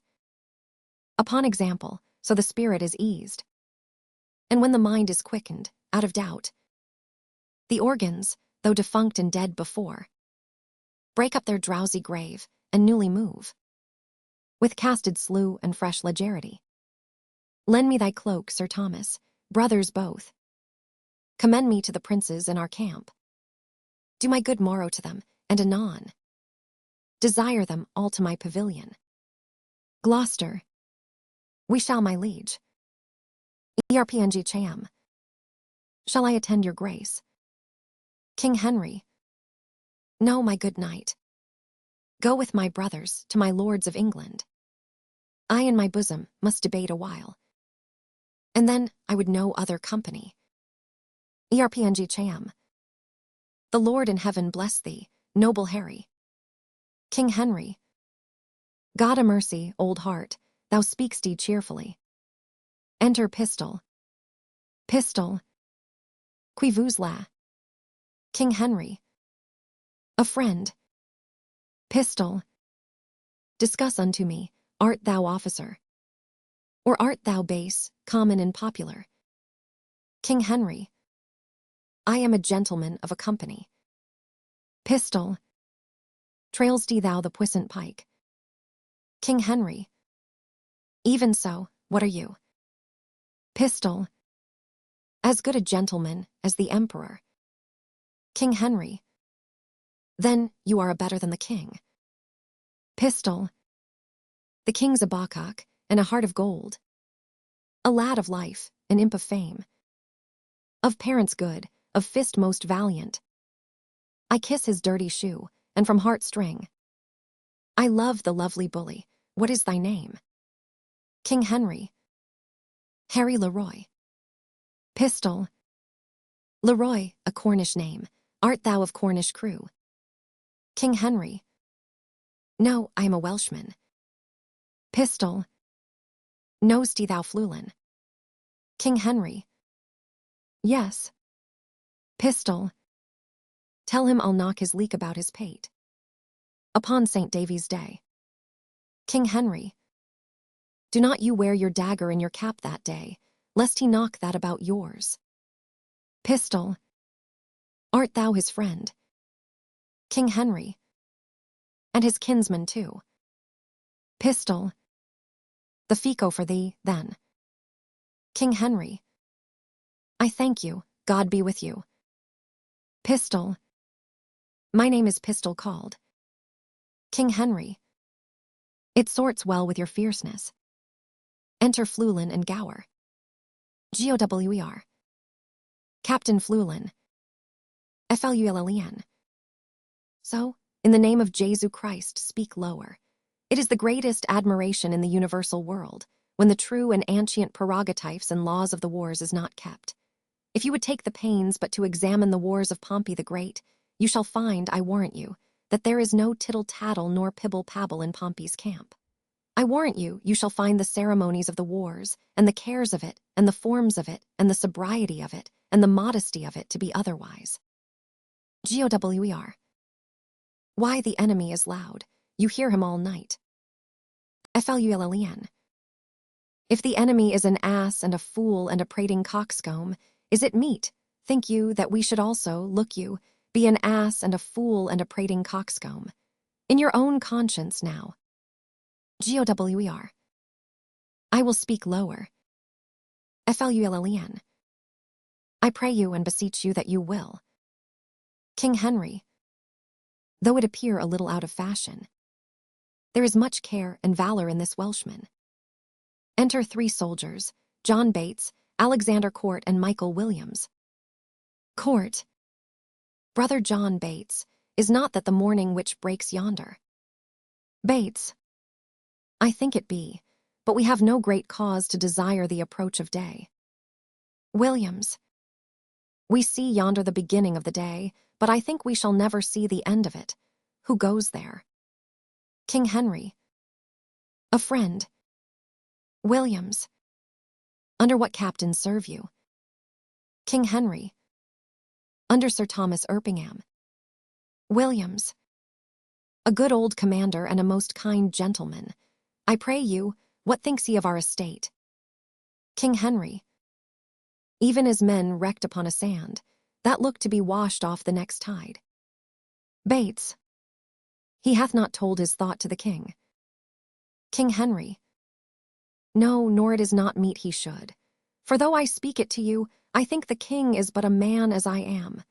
The violet smells to him as it doth to me, the element shows to him as it doth to me, all his senses have but human conditions. His ceremonies laid by, in his nakedness he appears but a man. And though his affections are higher mounted than ours, yet when they stoop with the like wing. Therefore, when he sees reason of fears as we do, his fears, out of doubt, be of the same relish as ours are. Yet in reason no man should possess him with any appearance of fear, lest he, by showing it, should dishearten his army. Bates. He may show what outward courage he will, but I believe, as cold a night as tease, he could wish himself in Thames up to the neck, and so I would he were, and I by him at all adventures, so we were quit here. King Henry. By my troth, I will speak my conscience of the king. I think he would not wish himself anywhere but where he is. Bates. Then I would he were here alone, so should he be sure to be ransomed, and a many poor men's lives saved. King Henry. I dare say you love him not so ill, to wish him here alone, howsoever you speak this to feel other men's minds. Methinks I could not die anywhere so contented as in the king's company, his cause being just and his quarrel honorable. Williams. That's more than we know. Bates. Aye, or more than we should seek after, for we know enough, if we know we are the king's subjects. If his cause be wrong, our obedience to the king wipes the crime of it out of us. Williams. But if the cause be not good, the king himself hath a heavy reckoning to make, when all those legs and arms and heads, chopped off in a battle, shall join together at the latter day and cry all, we died at such a place. Some swearing, some crying for a surgeon, some upon their wives left poor behind them, some upon the debts they owe, some upon their children rawly left. I am afeard there are few die well that die in a battle, for how can they charitably dispose of anything, when blood is their argument? Now, if these men do not die well, it will be a black matter for the king that led them to it, who to disobey were against all proportion of subjection. King Henry. So, if a son that is by his father sent about merchandise do sinfully miscarry upon the sea, the imputation of his wickedness, by your rule, should be imposed upon his father that sent him.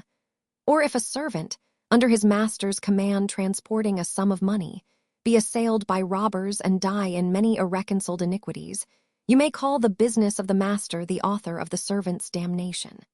But this is not so. The king is not bound to answer the particular endings of his soldiers, the father of his son, nor the master of his servant. For they purpose not their death when they purpose their services. Besides, there is no king, be his cause never so spotless, if it come to the arbitrament of swords, can try it out with all unspotted soldiers. Some peradventure have on them the guilt of premeditated and contrived murder, some of beguiling virgins with the broken seals of perjury, some, making the wars their bulwark, that have before gored the gentle bosom of peace with pillage and robbery. Now, if these men have defeated the law and outrun native punishment, though they can outstrip men, they have no wings to fly from God. War is his beetle, war is his vengeance, so that here men are punished for before breach of the king's laws and now the king's quarrel. Where they feared the death, they have borne life away, and where they would be safe, they perish. Then if they die unprovided, no more is the king guilty of their damnation than he was before guilty of those impieties for the which they are now visited. Every subject's duty is the king's, but every subject's soul is his own. Therefore should every soldier in the wars do as every sick man in his bed, wash every mote out of his conscience. And dying so, death is to him advantage. Or not dying, the time was blessedly lost wherein such preparation was gained. And in him that escapes, it were not sin to think that, making God so free an offer, he let him outlive that day to see his greatness and to teach others how they should prepare. Williams. 'Tis certain, every man that dies ill, the ill upon his own head, the king is not to answer for it. Bates. I do not desire he should answer for me, and yet I determined to fight lustily for him. King Henry. I myself heard the king say he would not be ransomed. Williams. Aye, he said so, to make us fight cheerfully, but when our throats are cut, he may be ransomed, and we ne'er the wiser. King Henry. If I live to see it, I will never trust his word after. Williams. You pay him then? That's a perilous shot out of an elder gun that a poor and a private displeasure can do against a monarch. You may as well go about to turn the sun to ice with fanning in his face with a peacock's feather. You'll never trust his word after. Come, 'tis a foolish saying. King Henry. Your reproof is something too round. I should be angry with you if the time were convenient. Williams. Let it be a quarrel between us if you live. King Henry. I embrace it. Williams. How shall I know thee again? King Henry. Give me any gage of thine, and I will wear it in my bonnet. Then, if ever thou darst acknowledge it, I will make it my quarrel. Williams. Here's my glove, give me another of thine. King Henry. There. Williams. This will I also wear in my cap. If ever thou come to me and say, after tomorrow, this is my glove, by this hand I will take thee a box on the ear. King Henry. If ever I live to see it, I will challenge it. Williams. Thou darst as well be hanged. King Henry. Well, I will do it, though I take thee in the king's company. Williams. Keep thy word, fare thee well. Bates. Be friends, you English fools, be friends. We have French quarrels enough if you could tell how to reckon. King Henry. Indeed, the French may lay 20 French crowns to one they will beat us, for they bear them on their shoulders.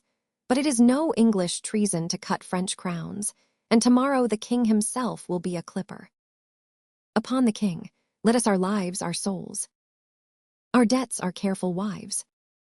Our children, and our sins lay on the king. We must bear all, O hard condition. Twin-born with greatness, subject to the breath of every fool, whose sense no more can feel. But his own wringing, what infinite heart's ease. Must kings neglect, that private men enjoy? And what have kings, that privates have not too?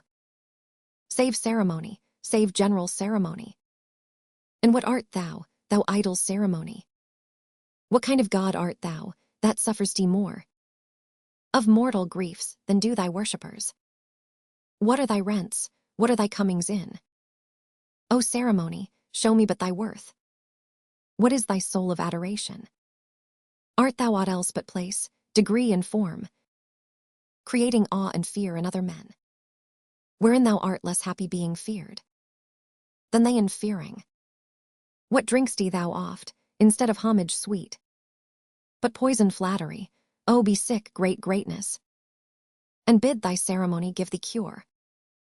Think'st thou the fiery fever will go out, with titles blown from adulation?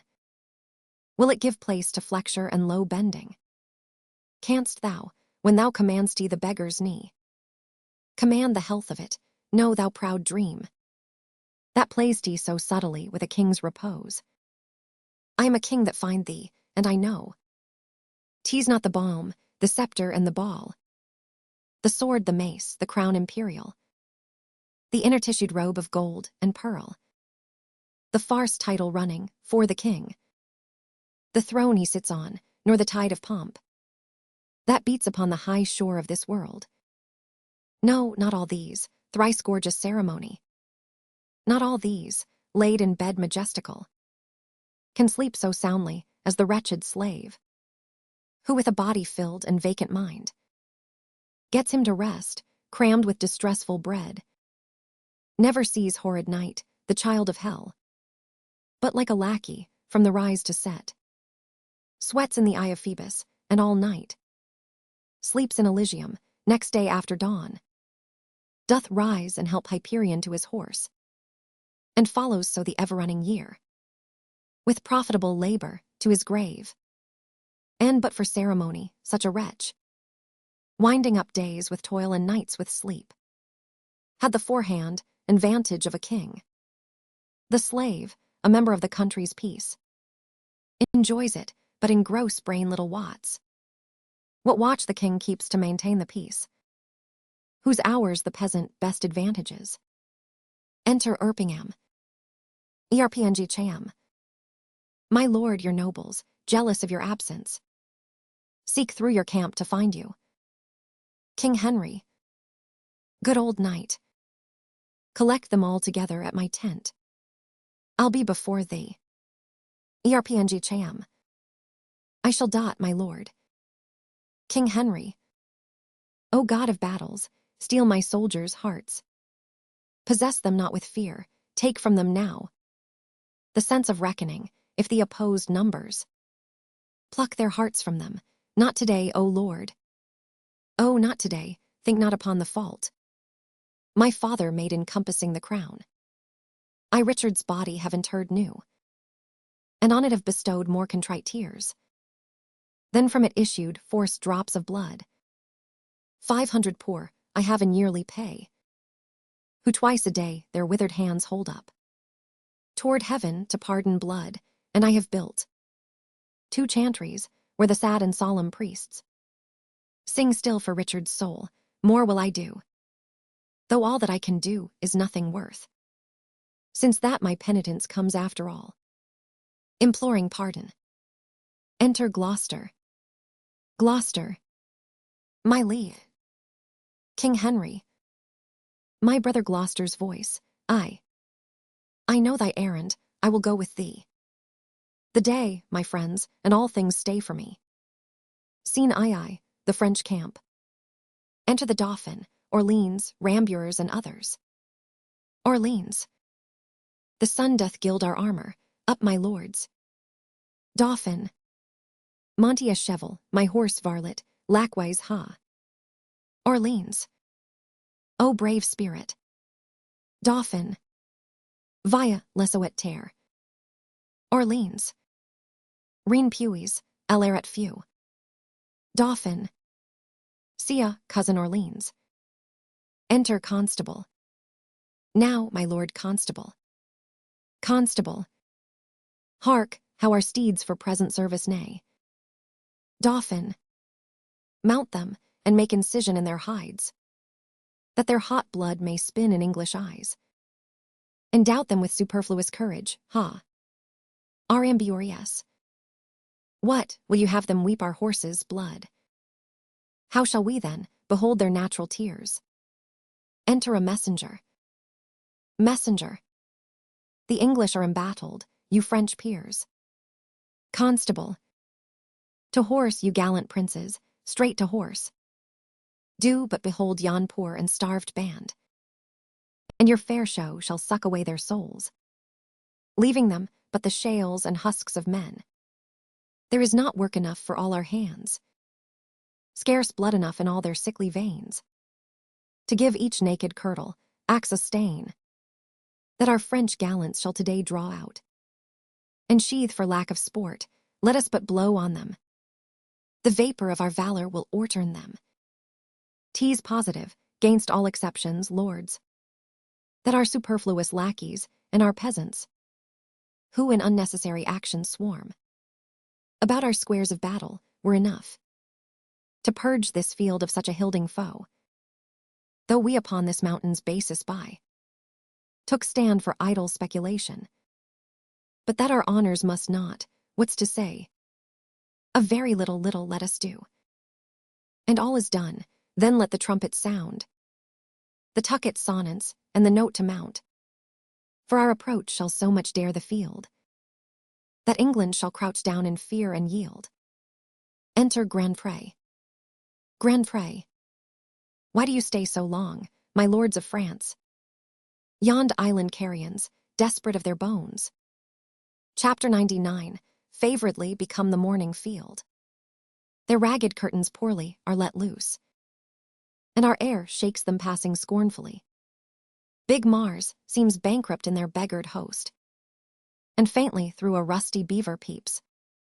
The horsemen sit like fixed candlesticks, with torch staves in their hand, and their poor jades lob down their heads, drooping the hides and hips, the gum down roping from their pale dead eyes, and in their pale dull mouths the gimel bit lies foul with chewed grass, still and motionless, and their executors, the knavish crows, fly o'er them, all impatient for their hour. Description cannot suit itself in words to demonstrate the life of such a battle, in life so lifeless as it shows itself. Constable. They have said their prayers, and they stay for death. Dauphin. Shall we go send them dinners and fresh suits, and give their fasting horses provender, and after fight with them? Constable. I stay but for my guard, on to the field. I will the banner from a trumpet take, and use it for my haste. Come, come away. The sun is high, and we outwear the day. Seen the English camp. Enter Gloucester, Bedford, Exeter, Erpingham with all his host, Salisbury and Westmoreland. Gloucester. Where is the king? Bedford. The king himself is rode to view their battle. W.st. Morlandi. Of fighting men they have full 70,000. Exeter. There's 5 to 1, besides they all are fresh. Salisbury. God's arm strike with us, 'tis a fearful odds. God be why you princes all, I'll to my charge. If we no more meet, till we meet in heaven, then joyfully, my noble lord of Bedford, my dear Lord Gloucester, and my good Lord Exeter, and my kind kinsmen, warriors all adieu. Bedford. Farewell, good Salisbury, and good luck go with thee. Exeter. Farewell, kind lord, fight valiantly today. And yet I do thee wrong to mind thee of it, for thou art framed of the firm truth of valor. Bedford. He is as full of valor as of kindness, princely in both. Enter the king. W.st. Morlandi. Oh, that we now had here but 10,000 of those men in England, that do no work today. King. What's he that wishes so? My cousin Westmoreland, no, my fair cousin. If we are marked to die, we are enough to do our country loss, and if to live, the fewer men, the greater share of honor. God's will, I pray thee, wish not one man more. By Jove, I am not covetous for gold, nor care I who doth feed upon my cost. It yearns me not if men my garments wear. Such outward things dwell not in my desires. But if it be a sin to covet honor, I am the most offending soul alive. No, faith, my cause, wish not a man from England. God's peace, I would not lose so great an honor. As one man more, methinks, would share from me. For the best hope I have, oh, do not wish one more. Rather proclaim it, Westmoreland, through my host, that he which hath no stomach to this fight, let him depart, his passport shall be made, and crowns for convoy put into his purse. We would not die in that man's company, that fears his fellowship to die with us. This day is called the feast of Crispin. He that outlives this day, and comes safe home, will stand a tiptoe when this day is named, and rouse him at the name of Crispin. He that shall live this day, and see old age, will yearly on the vigil feast his neighbors, and say, tomorrow is Saint Crispin. Then will he strip his sleeve and show his scars, and say, these wounds I had on Crispin's day. Old men forget, yet all shall be forgot. But he'll remember with advantages what feats he did that day, then shall our names, familiar in his mouth as household words, Harry the King, Bedford and Exeter, Warwick and Talbot, Salisbury and Gloucester, be in their flowing cups freshly remembered. This story shall the good man teach his son, and Crispin shall ne'er go by, from this day to the ending of the world. But we in it shall be remembered. We few, we happy few, we band of brothers. For he today that sheds his blood with me shall be my brother, be he ne'er so vile. This day shall gentle his condition, and gentlemen in England, now abed, shall think themselves accursed they were not here, and hold their manhoods cheap whiles any speaks that fought with us upon St. Crispin's day. Enter Salisbury. Salisbury, my sovereign lord, bestow yourself with speed. The French are bravely in their battles set, and will with all expedients charge on us. King Henry, all things are ready, if our minds be so. W. Morlandi. Perish the man whose mind is backward now. King Henry, thou dost not wish more help from England, cause. W. Morlandi. God's will, my liege, would you and I alone, without more help, could fight this royal battle. King Henry, why, now thou hast unwished 5,000 men, which likes me better than to wish us one. You know your places, God be with you all. Tucket, enter Monty. Montjy. Once more I come to know of thee, King Harry. If for thy ransom thou wilt now compound, before thy most assured overthrow, for certainly thou art so near the gulf, thou needs must be inglutted, besides in mercy. The constable desires thee thou wilt mind thy followers of repentance, that their souls may make a peaceful and a sweet retire from off these fields, where wretches their poor bodies must lie and fester. King Henry, who hath sent thee now? Montjy. The Constable of France. King Henry, I pray thee, bear my former answer back. Bid them achieve me, and then sell my bones. Good God, why should they mock poor fellows thus? The man that once did sell the lion's skin, while the beast lived, was killed with hunting him.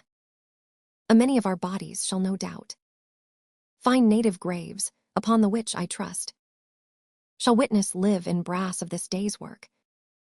And those that leave their valiant bones in France, dying like men, though buried in your dunghills, they shall be famed, for there the sun shall greet them, and draw their honors reeking up to heaven, leaving their earthly parts to choke your clime, the smell whereof shall breed a plague in France. Mark then abounding valor in our English, that being dead, like to the bullets grazing, break out into a second course of mischief, killing in relapse of mortality. Let me speak proudly, tell the constable, we are but warriors for the working day. Our gayness and our guilt are all besmirched. with Rainy marching in the painful field. There's not a piece of feather in our host. Good argument, I hope, we will not fly. And time hath worn us into slovenry. But by the mass, our hearts are in the trim. And my poor soldiers tell me, yet ere night, they'll be in fresher robes, or they will pluck the gay new coats o'er the French soldiers' heads, and turn them out of service, if they do this. As if God please they shall, my ransom will soon be levied. Herald, save thou thy labor. Come thou no more for ransom, gentle herald. They shall have none, I swear, but these my joints, which if they have, as I will leave 'em them, shall yield them little. Tell the constable, Montjoy, I shall, King Harry, and so fare thee well. Thou never shalt hear herald any more. King Henry, I fear thou'lt once more come again for ransom. Enter York. York, my lord, most humbly on my knee I beg the leading of the voward.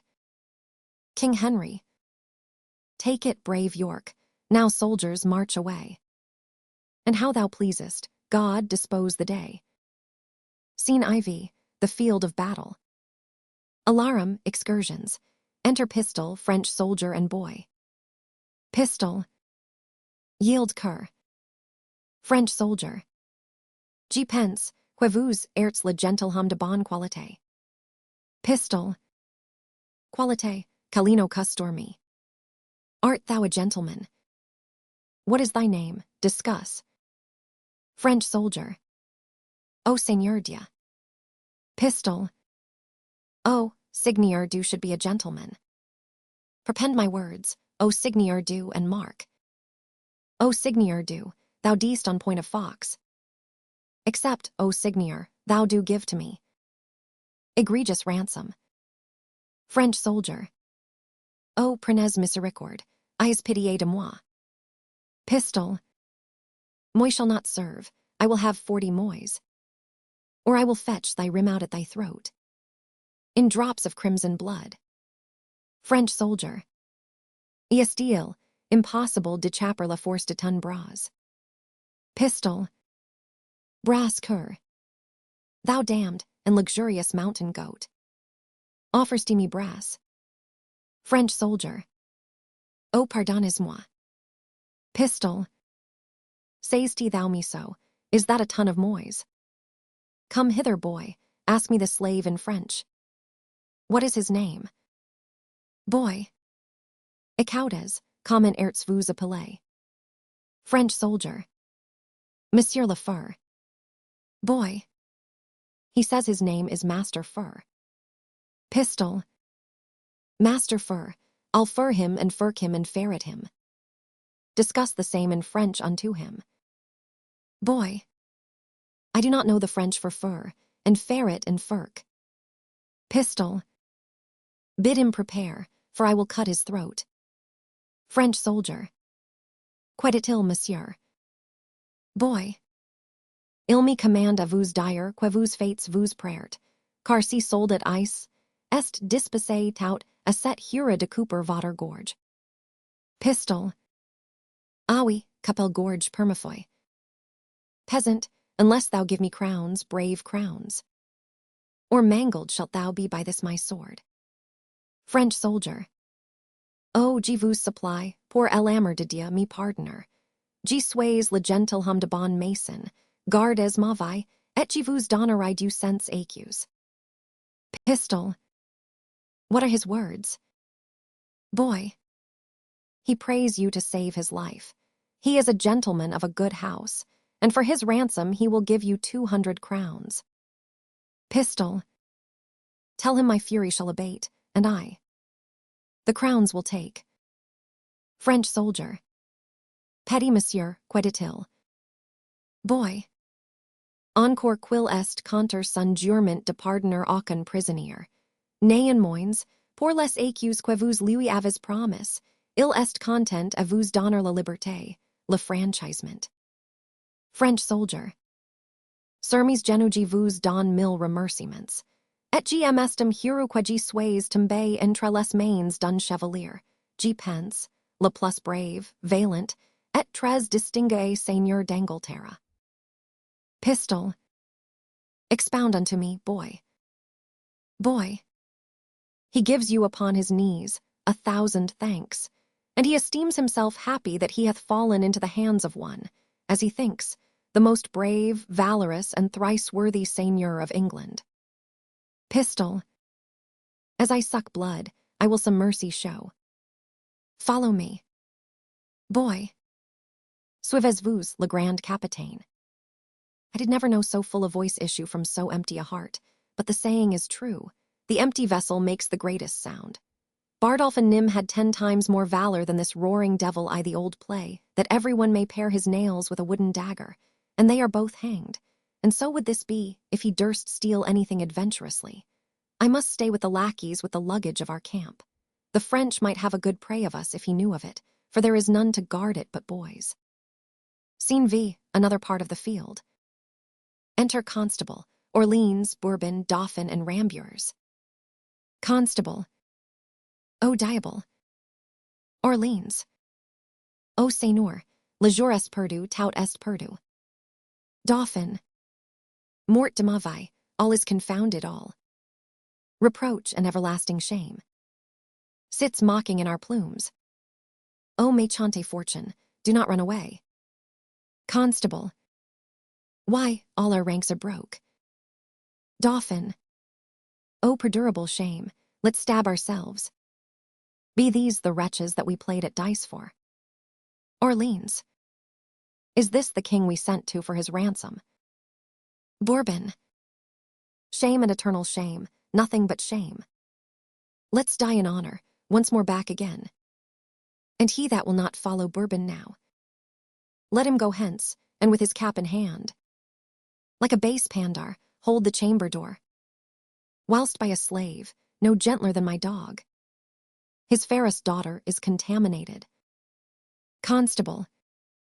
Disorder that hath spoiled us, friend us now. Let us on heaps go offer up our lives. Orleans. We are enough yet living in the field to smother up the English in our throngs, if any order might be thought upon. Bourbon. The devil take order now, I'll to the throng. Let life be short, else shame will be too long. Scene VI, another part of the field. Alarum, enter King Henry and his train with prisoners. King Henry. Well have we done, thrice valiant countrymen. But all's not done, yet keep the French the field. Exeter. The Duke of York commends him to your majesty. King Henry. Lives he, good uncle, thrice within this hour. I saw him down, thrice up again and fighting. From helmet to the spur all blood he was. Exeter. In which array, brave soldier, doth he lie? Larding the plain, and by his bloody side, yoke fellow to his honor-owing wounds. The noble Earl of Suffolk also lies. Suffolk first died, and York all haggled over. Comes to him, where in gore he lay ensteeped, and takes him by the beard, kisses the gashes that bloodily did yawn upon his face. He cries aloud, Tarry, my cousin Suffolk. My soul shall then keep company to heaven. Tarry, sweet soul for mine, then fly abreast, as in this glorious and well-foughten field we kept together in our chivalry. Upon these words I came and cheered him up. He smilled me in the face, wrought me his hand, and with a feeble gripe says, Dear my lord, commend my service to my sovereign. So did he turn, and over Suffolk's neck he threw his wounded arm and kissed his lips, and so espoused to death, with blood he sealed, a testament of noble ending love. The pretty and sweet manner of it forked those waters from me which I would have stopped, but I had not so much of man in me, and all my mother came into mine eyes, and gave me up to tears. King Henry, I blame you not. For hearing this, I must perforce compound with mistfall eyes, or they will issue too. But hark, what new alarum is this same? The French have reinforced their scattered men. Then every soldier kill his prisoners. Give the word through. Scene VII, another part of the field. Enter Fluellen and Gower. Flullien. Kill the poise and the luggage. Tease expressly against the law of arms. Tease as errant a piece of knavery, mark you now, as can be offered. In your conscience now, is it not? GOWER. Tease certain there's not a boy left alive, and the cowardly rascals that ran from the battle ha done this slaughter.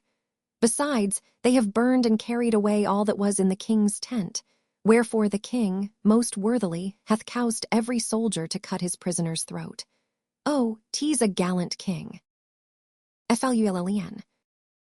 Aye, he was born at Monmouth, Captain Gower. What call you the town's name where Alexander the Pig was born? GOWER. Alexander the Great. Flullien. Why, I pray you, is not pig great? The pig, or the great, or the mighty, or the huge, or the magnanimous are all one reckonings, save the phrase is a little variations. GOWER. I think Alexander the Great was born in Macedon. His father was called Philip of Macedon, as I take it. Flullien. I think it is in Macedon where Alexander is born. I tell you, Captain, if you look in the maps of the world, I warrant you shall find, in the comparisons between Macedon and Monmouth, that the situations, look you, is both alike. There is a river in Macedon, and there is also moreover a river at Monmouth. It is called Wye at Monmouth, but it is out of my brains what is the name of the other river. But tease all one, tease alike as my fingers is to my fingers, and there is salmons in both. If you mark Alexander's life well, Harry of Monmouth's life is come after it indifferent well, for there is figures in all things.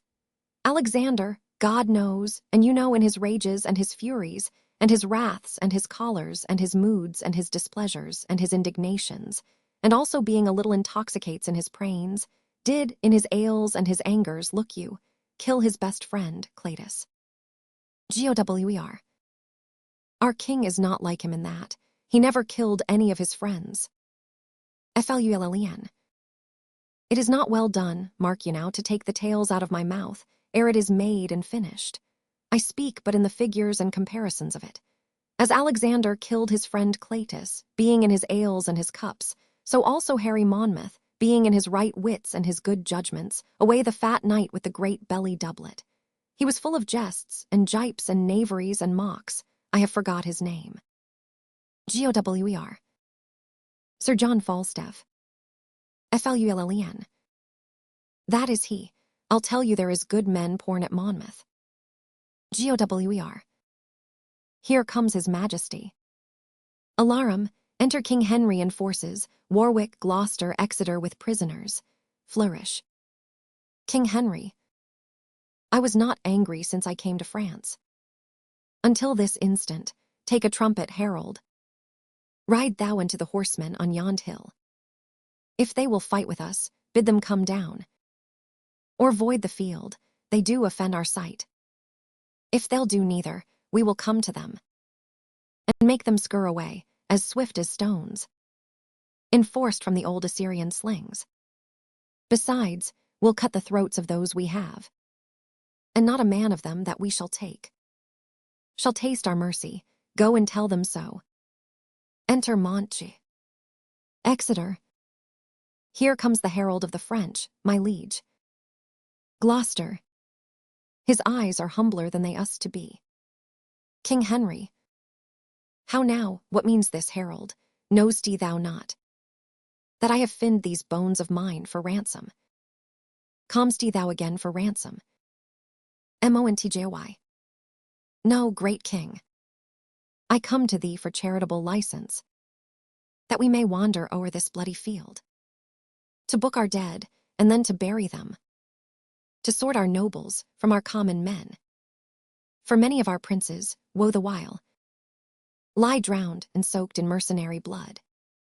So do our vulgar drench their peasant limbs in blood of princes, and their wounded steeds fret fetlock deep in gore, and with wild rage yerk out their armed heels at their dead masters. killing them twice. Oh, give us leave, great king, to view the field in safety, and dispose of their dead bodies. King Henry, I tell thee truly, herald, I know not if the day be ours or no. For yet a many of your horsemen peer, and gallop o'er the field. Montjoy. The day is yours. King Henry, praised be God, and not our strength for it. What is this castle called that stands hard by? Montjoy. They call it Agincourt. King Henry, then call we this the field of Agincourt.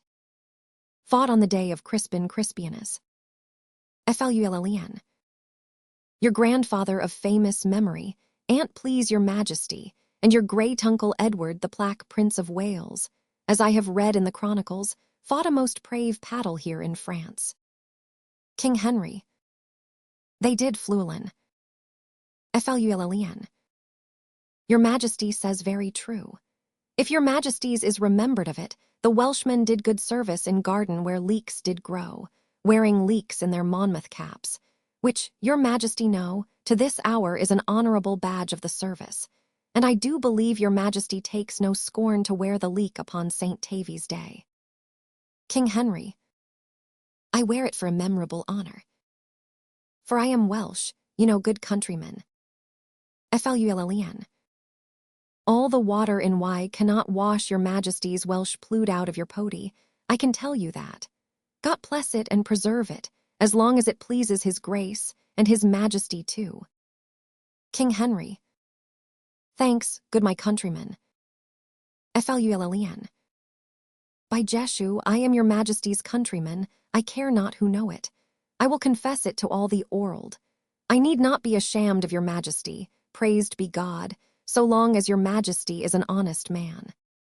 King Henry, God keep me so. Enter Williams. Our heralds go with him. Bring me just notice of the numbers dead.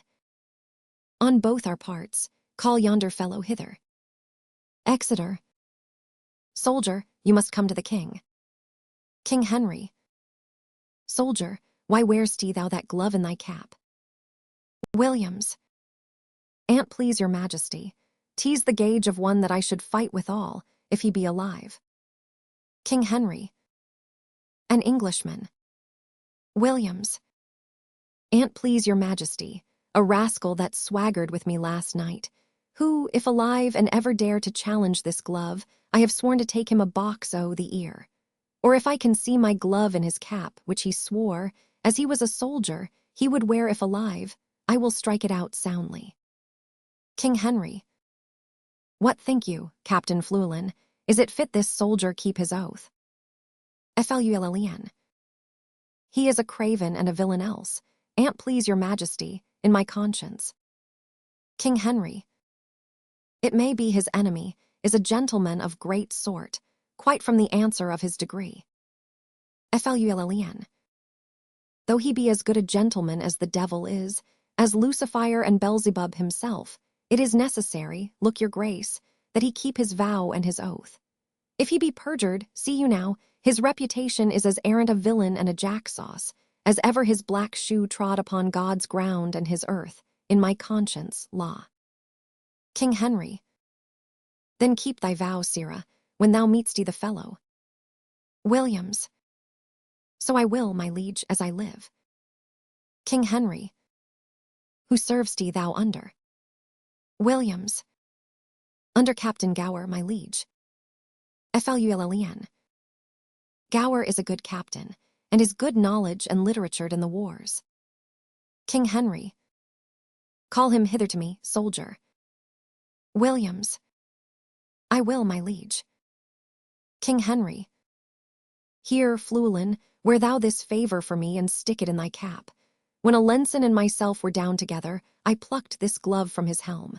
If any man challenge this, he is a friend to Alenson and an enemy to our person. If thou encounter any such, apprehend him, and thou dost me love. Flulln. Your grace does me as great honours as can be desired in the hearts of his subjects. I would fain see the man, that has but 2 legs, that shall find himself aggrieved at this glove. That is all. But I would fain see it once, and please God of his grace that I might see.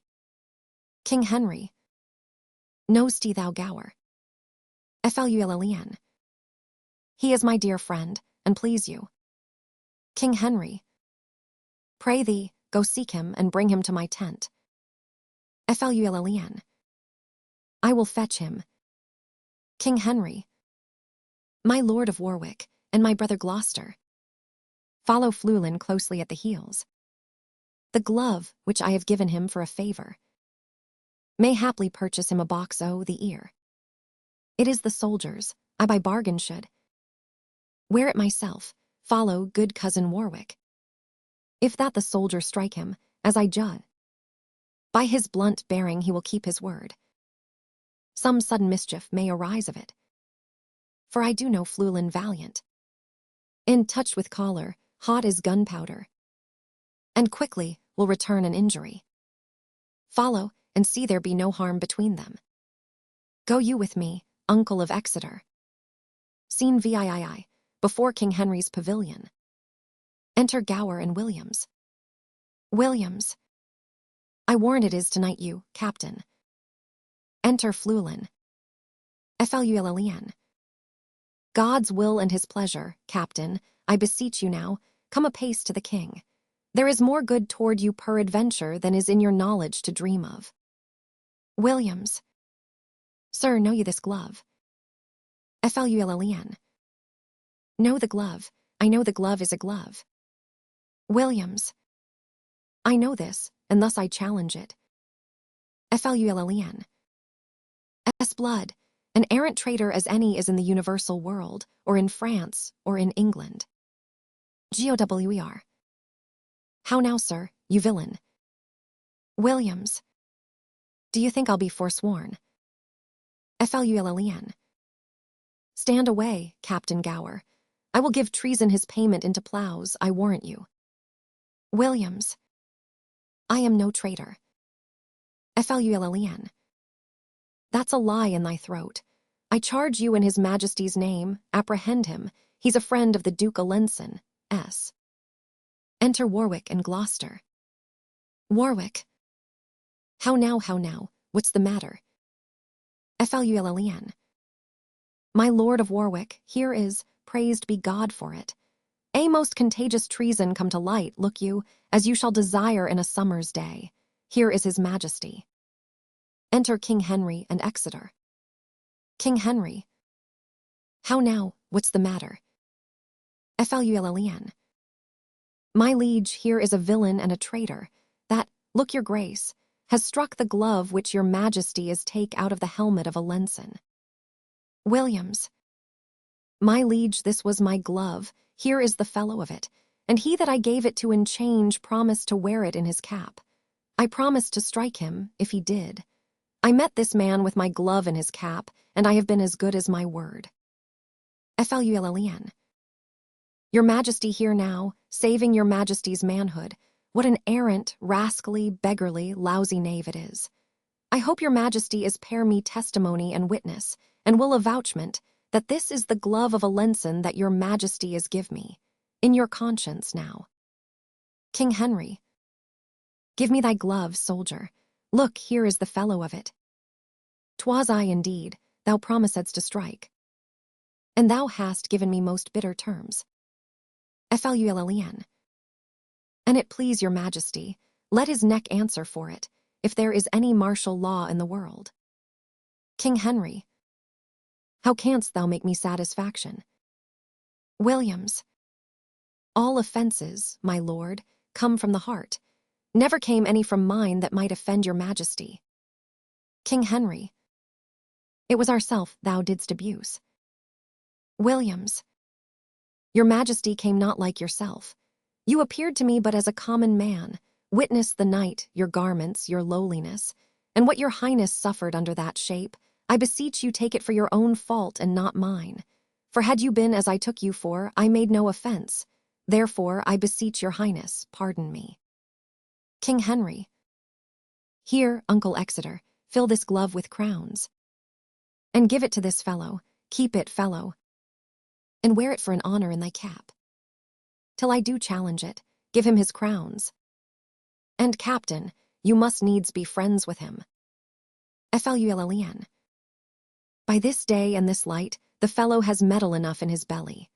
Hold, there is 12 pence for you, and I pray you to serve God and keep you out of prawls and prabbles and quarrels and dissensions, and I warrant you it is the better for you. Williams. I will none of your money. Flulln.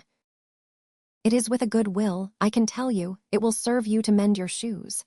Come, wherefore should you be so bashful? Your shoes is not so good. 'Tis a good silling, I warrant you, or I will change it. Enter an English herald. King Henry. Now, herald, are the dead numbered? Herald. Here is the number of the slaughtered French. King Henry. What prisoners of good sort are taken, uncle?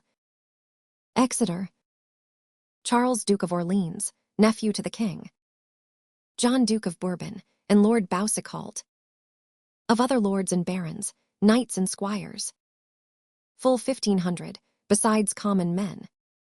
King Henry. This note doth tell me of 10,000 French, that in the field lie slain, of princes in this number, and nobles bearing banners, there lie dead.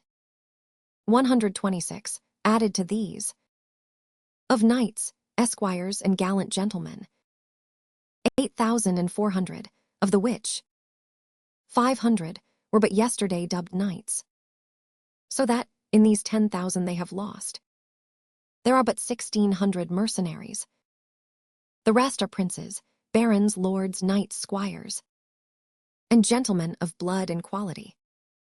The names of those their nobles that lie dead: Charles de Labreth, High Constable of France; Jacques of Chatelain, Admiral of France; the Master of the Crossbows, Lord Rambures; Great Master of France, the brave Sir Gichard Dauphin; John, Duke of Alençon, Anthony, Duke of Brabant, the brother to the Duke of Burgundy; and Edward, Duke of Bar, of lusty earls; Grandpré and Rousey, Fauconbridge and Foix, Beaumont and Marle, Vaudemont and Lestrel.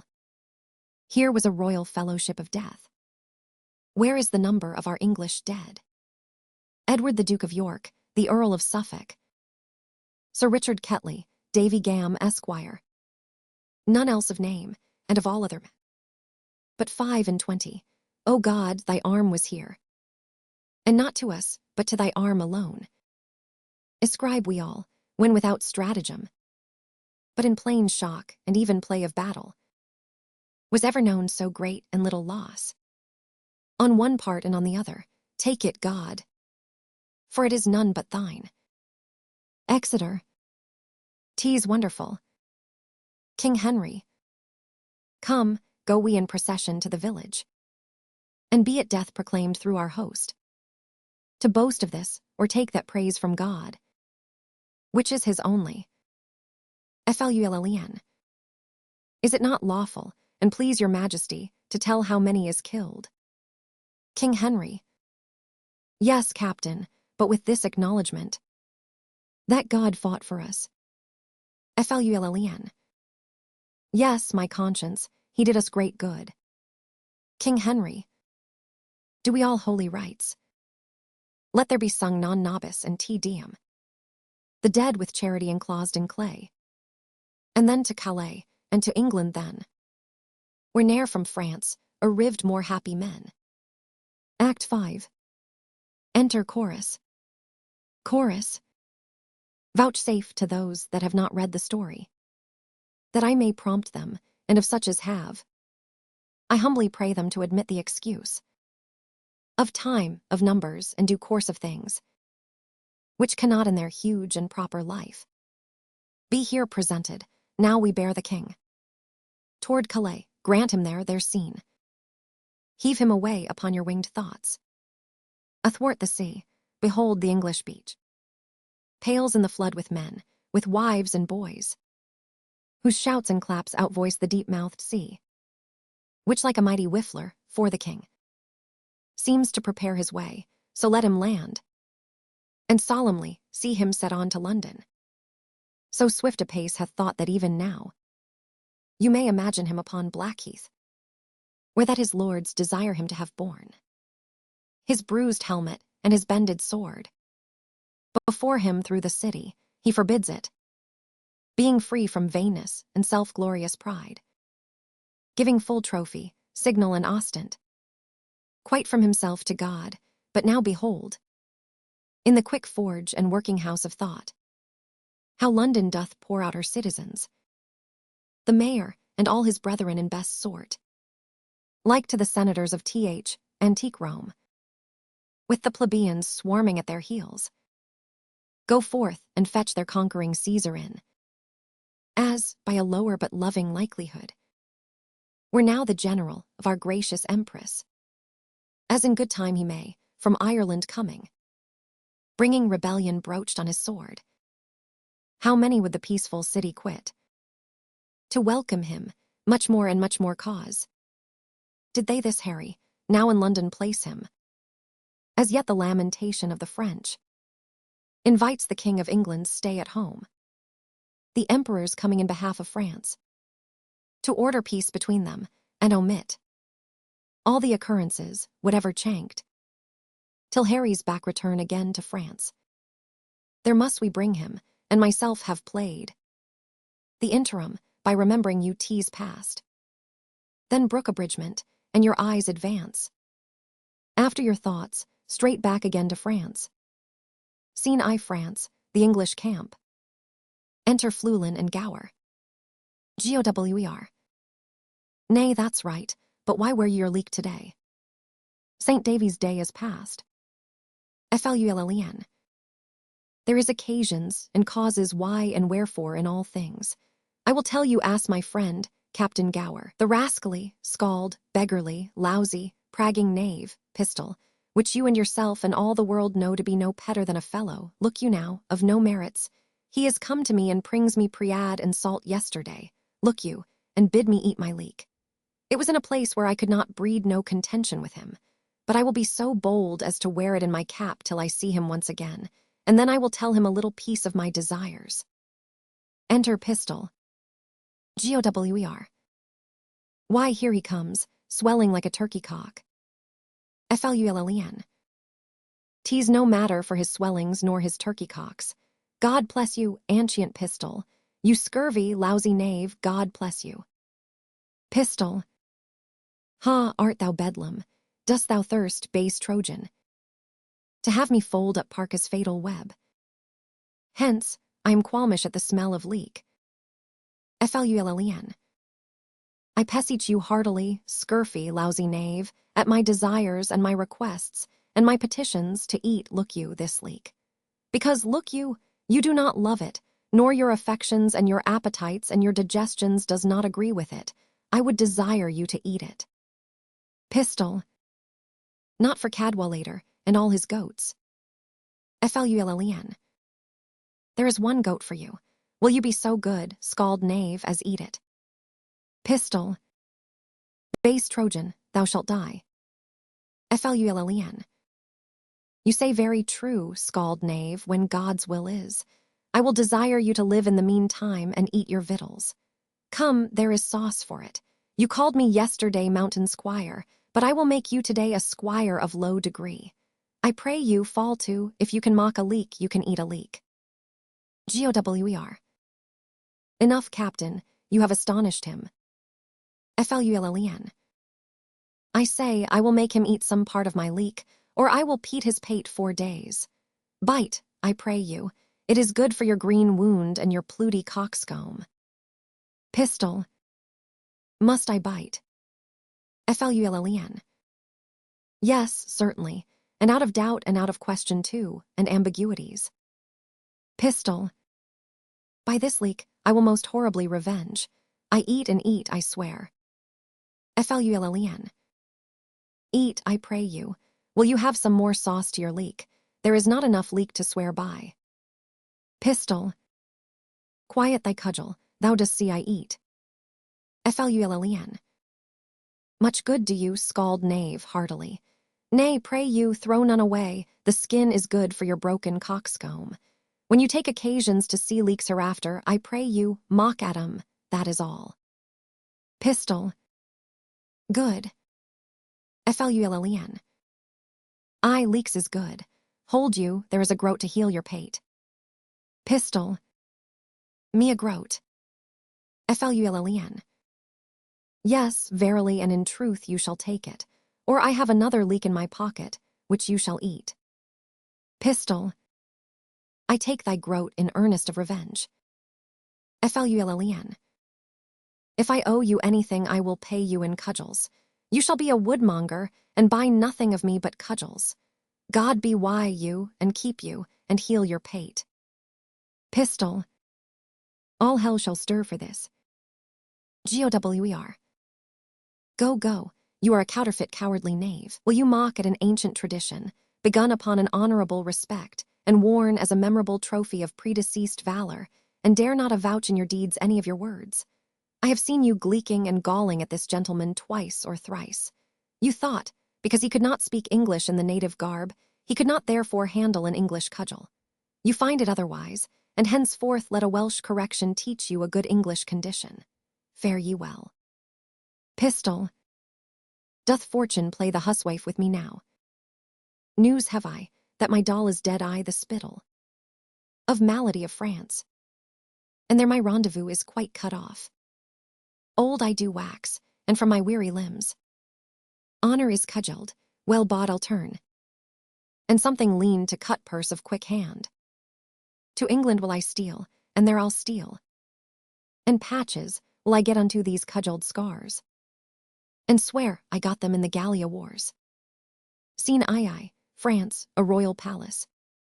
Enter at one door, King Henry, Exeter, Bedford, Warwick, Gloucester, Westmoreland, Clarence, Huntingdon, and other lords. At another, Queen Isabel, the French king, the Princess Catharine, Alice, and other ladies, the Duke of Burgundy, and other French. King Henry. Peace to this meeting, wherefore we are met. Unto our brother France, and to our sister. Health and fair time of day, joy and good wishes. To our most fair and princely cousin Catharine. And, as a branch and member of this royalty, by whom this great assembly is contrived, we do salute you, Duke of Burgundy, and princes French, and peers, health to you all. French king. Right joyous are we to behold your face. Most worthy brother England, fairly met. So are you, princes English, every one. Queen Isabel.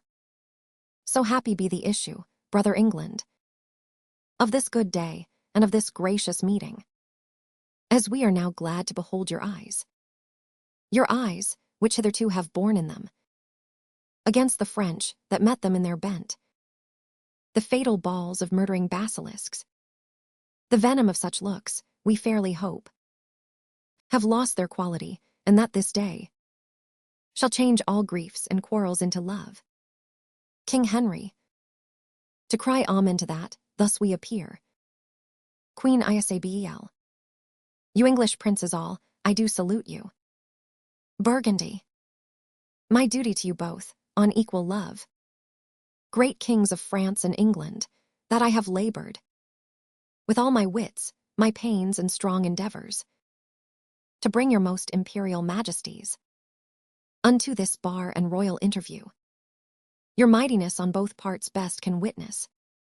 Since then my office hath so far prevailed, that, face to face and royal eye to eye, you have congregated, let it not disgrace me. If I demand, before this royal view, what rub or what impediment there is, why that the naked, poor, and mangled piece, dear nurse of arts, plenties, and joyful births, should not in this best garden of the world, our fertile France, put up her lovely visage. Alas, she hath from France too long been chased, and all her husbandry doth lie on heaps, corrupting in it own fertility. Her vine, the merry cheerer of the heart, unpruned dies, her hedges even pleached, like prisoners, wildly overgrown with hair, put forth disordered twigs, her fallow leaves. The darnel, hemlock, and rank fumitory doth root upon, while that the coulter rusts. That should deracinate such savagery.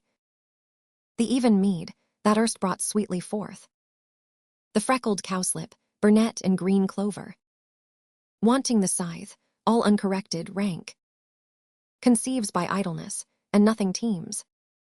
But hateful docks, rough thistles, kexies, burrs. Losing both beauty and utility.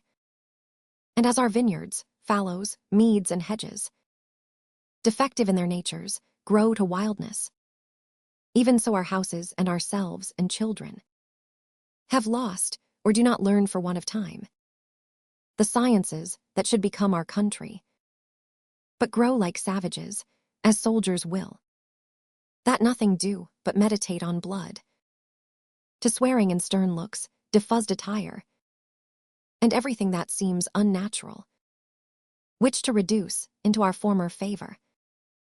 You are assembled, and my speech entreats, that I may know the let, why gentle peace should not expel these inconveniences, and bless us with her former qualities. King Henry, if, Duke of Burgundy, you would the peace, whose want gives growth to the imperfections, which you have cited, you must buy that peace, with full accord to all our just demands, whose tenors and particular effects you have enskeduled briefly in your hands. Burgundy, the king hath heard them, to the which as yet there is no answer made. King Henry, well then the peace, which you before so urged, lies in his answer. French king, I have but with a cursory eye, o'erglanced the articles, pleaseth your grace, to appoint some of your council presently, to sit with us once more, with better heed. To resurvey them, we will suddenly pass our accept and peremptory answer. King Henry, brother, we shall go, Uncle Exeter, and brother Clarence, and you, brother Gloucester. Warwick and Huntington go with the king, and take with you free power to ratify, augment or alter as your wisdom's best shall see advantageable for our dignity, anything in or out of our demands, and will consign thereto. Will you, fair sister, go with the princes, or stay here with us? Queen Isabel, our gracious brother, I will go with them. Haply a woman's voice may do some good, when articles too nicely urged be stood on. King Henry, yet leave our cousin Catherine here with us. She's our capital demand, compressed within the forerank of our articles. Queen Isabel, she hath good leave. Exeunt all except Henry, Catherine, and Alice. King Henry, fair Catherine, and most fair, will you vouchsafe to teach us soldier terms, such as will enter at a lady's ear, and plead his love suit to her gentle heart? Katie Charani, your majesty shall mock me, I cannot speak your England. King Henry, O fair Catharine, if you will love me soundly with your French heart, I will be glad to hear you confess it brokenly with your English tongue. Do you like me, Kate? Katie Charani, pardonnez-moi, I cannot tell what is like me. King Henry, an angel is like you, Kate, and you are like an angel. Katie Charani, queditil, quedisways semblable a les anges. Alice, we, vriment, soft vater grace ainsi ditil. King Henry, I said so, dear Catharine, and I must not blush to affirm it. Katie Charani, O bon Dieu, les langues des hommes sont pleines de tromperies. King Henry, what says she, fair one, that the tongues of men are full of deceits? Alice, we, dat de tongues of demands is be full of deceits, dat is de princess. King Henry, the princess is the better Englishwoman. I faith, Kate, my wooing is fit for thy understanding. I am glad thou canst speak no better English, for if thou couldst, thou wouldst find me such a plain king that thou wouldst think I had sold my farm to buy my crown. I know no ways to mince it in love, but directly to say, I love you. Then if you urge me farther than to say, do you in faith, I wear out my suit. Give me your answer. I faith do, and so clap hands and a bargain. How say you, lady? Katie Jarani. Soft vader hinur, me understand well. King Henry. Mary, if you would put me to verses, or to dance for your sake, Kate, why you undid me. For the one I have neither words nor measure, and for the other I have no strength in measure, yet a reasonable measure in strength. If I could win a lady at leapfrog, or by vaulting into my saddle with my armor on my back, under the correction of bragging be it spoken, I should quickly leap into a wife. Or if I might buffet for my love, or bound my horse for her favors, I could lay on like a butcher and sit like a jackanapes, never off. But before God, Kate, I cannot look greenly, nor gasp out my eloquence, nor I have no cunning in protestation, only downright oaths, which I never use till urged, nor never break for urging. If thou canst love a fellow of this temper, Kate, whose face is not worth sunburning, that never looks in his glass for love of anything he sees there, let thine eye be thy cook. I speak to thee plain soldier. If thou canst love me for this, take me. If not, to say to thee that I shall die is true. But for thy love, by the Lord, no, yet I love thee too. And while thou liv'st, dear Kate, take a fellow of plain and uncoined constancy, for he perforce must do thee right, because he hath not the gift to woo in other places. For these fellows of infinite tongue, that can rhyme themselves into ladies' favors, they do always reason themselves out again. What, a speaker is but a prater, a rhyme is but a ballad, a good leg will fall, a straight back will stoop, a black beard will turn white, a curled pate will grow bald, a fair face will wither, a full eye will wax hollow. But a good heart, Kate, is the sun and the moon, or rather the sun and not the moon, for it shines bright and never changes but keeps his course truly. If thou would have such a one, take me, and take me, take a soldier, take a soldier, take a king. And what say'st thou then to my love? Speak, my fair, and fairly, I pray thee. Katie Charani. Is it possible, dat, I should love de enemy of France? King Henry. No, it is not possible you should love the enemy of France, Kate. But in loving me, you should love the friend of France. For I love France so well that I will not part with a village of it. I will have it all mine. And Kate, when France is mine and I am yours, then yours is France and you are mine. Katie Charani. I cannot tell what is dat. King Henry. No, Kate, I will tell thee in French, which I am sure will hang upon my tongue like a new married wife about her husband's neck, hardly to be shook off. Je quand sur la possession de France, et quand vous avez la possession de moi. Let me see, what then? Saint Denis be my speed. Donc votre est France et vous erts mien. It is as easy for me, Kate, to conquer the kingdom as to speak so much more French. I shall never move thee in French unless it be to laugh at me. Katie Charani. Sauf votre hinur, le français que vous parlez, il est meilleur que l'anglais lequel je parle. King Henry. No, faith, is't not, Kate, but thy speaking of my tongue, and I thine most truly falsely, must needs be granted to be much at one. But, Kate, dost thou understand thus much English? Canst thou love me? Katie Charani. I cannot tell. King Henry. Can any of your neighbors tell, Kate? I'll ask them. Come, I know thou lovest me, and at night when you come into your closet you'll question this gentlewoman about me, and I know, Kate, you will to her dispraise those parts in me that you love with your heart. But, good Kate, mock me mercifully, the rather, gentle princess, because I love thee cruelly. If ever thou beest mine, Kate, as I have a saving faith within me tells me thou shalt, I get thee with scambling, and thou must therefore needs prove a good soldier breeder. Shall not thou and I, between Saint Denis and Saint George, compound a boy, half French, half English, that shall go to Constantinople and take the Turk by the beard? Shall we not? What say'st thou, my fair flower de luce? Katie Charani. I do not know dat. King Henry. No, 'tis hereafter to know, but now to promise. Do but now promise, Kate, you will endeavor for your French part of such a boy, and for my English moiety take the word of a king and a bachelor. How answer you, la plus belle Catherine du monde, mon très cher et divin dix? Katie Charani.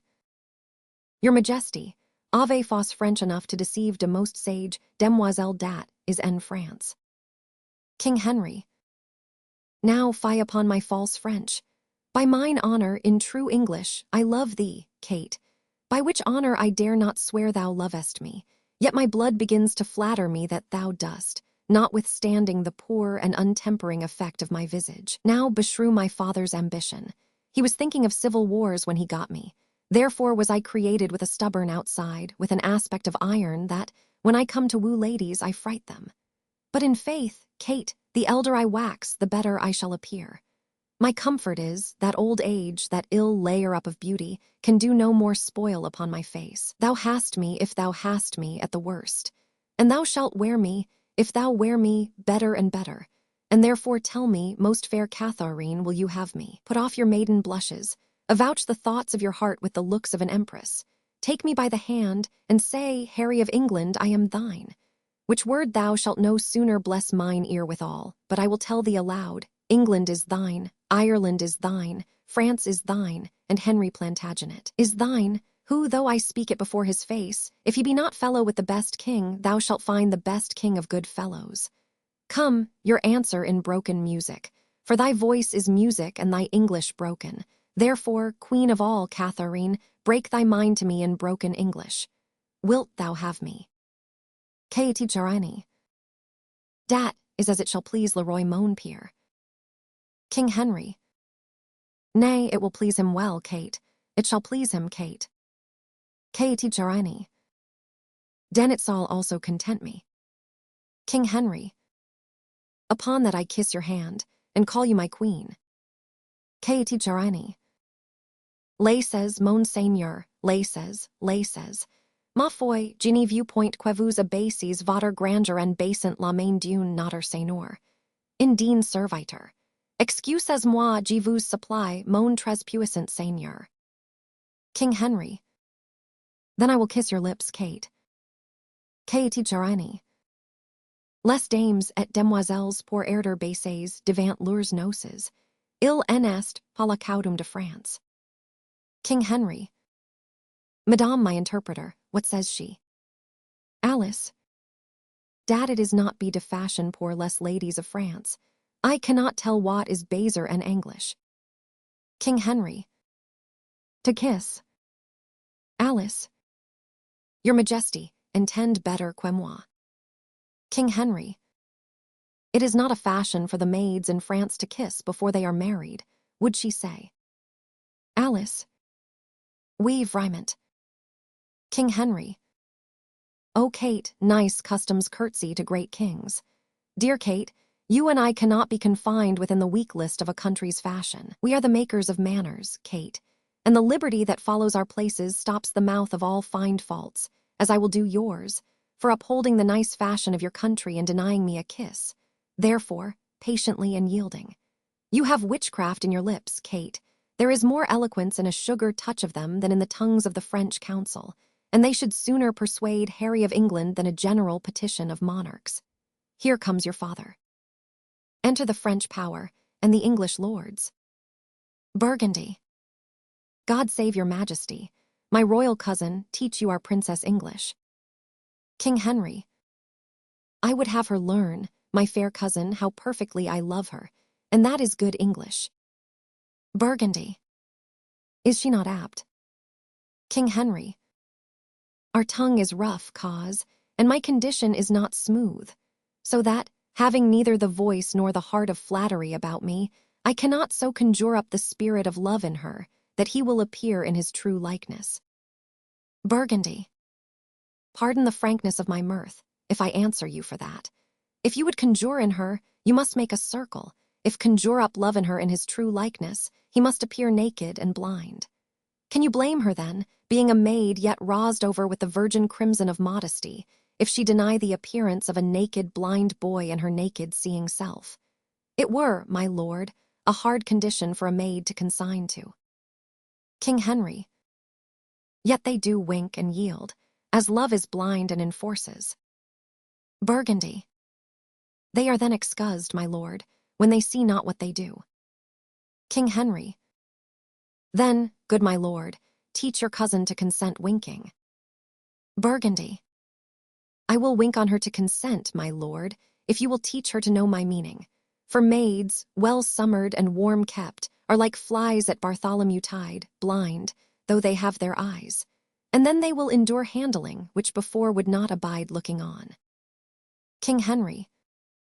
This moral ties me over to time and a hot summer, and so I shall catch the fly, your cousin, in the latter end, and she must be blind too. Burgundy. As love is, my lord, before it loves. King Henry. It is so, and you may, some of you, thank love for my blindness, who cannot see many a fair French city for one fair French maid that stands in my way. French King. Yes, my lord, you see them prospectively, the cities turned into a maid, for they are all girdled with maiden walls that no war hath entered. King Henry. Shall Kate be my wife? French King. So please you. King Henry. I am content, so the maiden cities you talk of may wait on her, so the maid that stood in the way for my wish shall show me the way to my will. French King. We have consented to all terms of reason. King Henry. Is so, my lords of England. W. Moralandi. The king hath granted every article. His daughter first, and then in sequel all, according to their firm proposed natures. Exeter. Only he hath not yet subscribed this, where your majesty demands that the king of France, having any occasion to write for matter of grant, shall name your highness in this form, and with this addition, in French, Notter Treasure Fils Henry, Roy d'Angleterre, Heritier de France, and thus in Latin, Preclarissimus Filius Noster Henricus, Rex Anglii et Hers Francii. French King. Nor this I have not, brother, so denied. But our request shall make me let it pass. King Henry. I pray you then, in love and dear alliance, let that one article rank with the rest, and thereupon give me your daughter. French King. Take her, fair son, and from her blood raise up. Issue to me, that the contending kingdoms of France and England, whose very shores look pale, with envy of each other's happiness, may cease their hatred, and this dear conjunction plant neighborhood and Christian-like accord in their sweet bosoms, that never war advance. His bleeding sword, twixt England and fair France. LORDS. Amen. King Henry. Now welcome, Kate, and bear me witness all, that here I kiss her as my sovereign queen. Queen Isabel. God, the best maker of all marriages, combine your hearts in one, your realms in one. As man and wife, being two, are one in love, so be there, twixt your kingdoms such a spousal, that never may ill office, or fell jealousy, which troubles off the bed of blessed marriage, thrust in between the paction of these kingdoms, to make divorce of their incorporate league, that English may as French, French Englishmen, receive each other, God speak this Amen. All. Amen. King Henry. Prepare we for our marriage, on which day my lord of Burgundy will take your oath, and all the peers, for surety of our leagues. Then shall I swear to Kate, and you to me, and may our oaths well kept and prosperous be. Epilogue. Enter chorus. Chorus. Thus far, with rough and all-unable pen, our bending author hath pursued the story, in little room confining mighty men, mangling by starts the full course of their glory. Small time, but in that small most greatly lived. This star of England, fortune made his sword, by which the world's best garden he achieved, and of it left his son imperial lord. Henry VI, in infant bands crowned king. Of France and England did this king succeed, whose state so many had the managing, that they lost France and made his England bleed, which oft our stage hath shown, and for their sake, in your fair minds, let this acceptance take.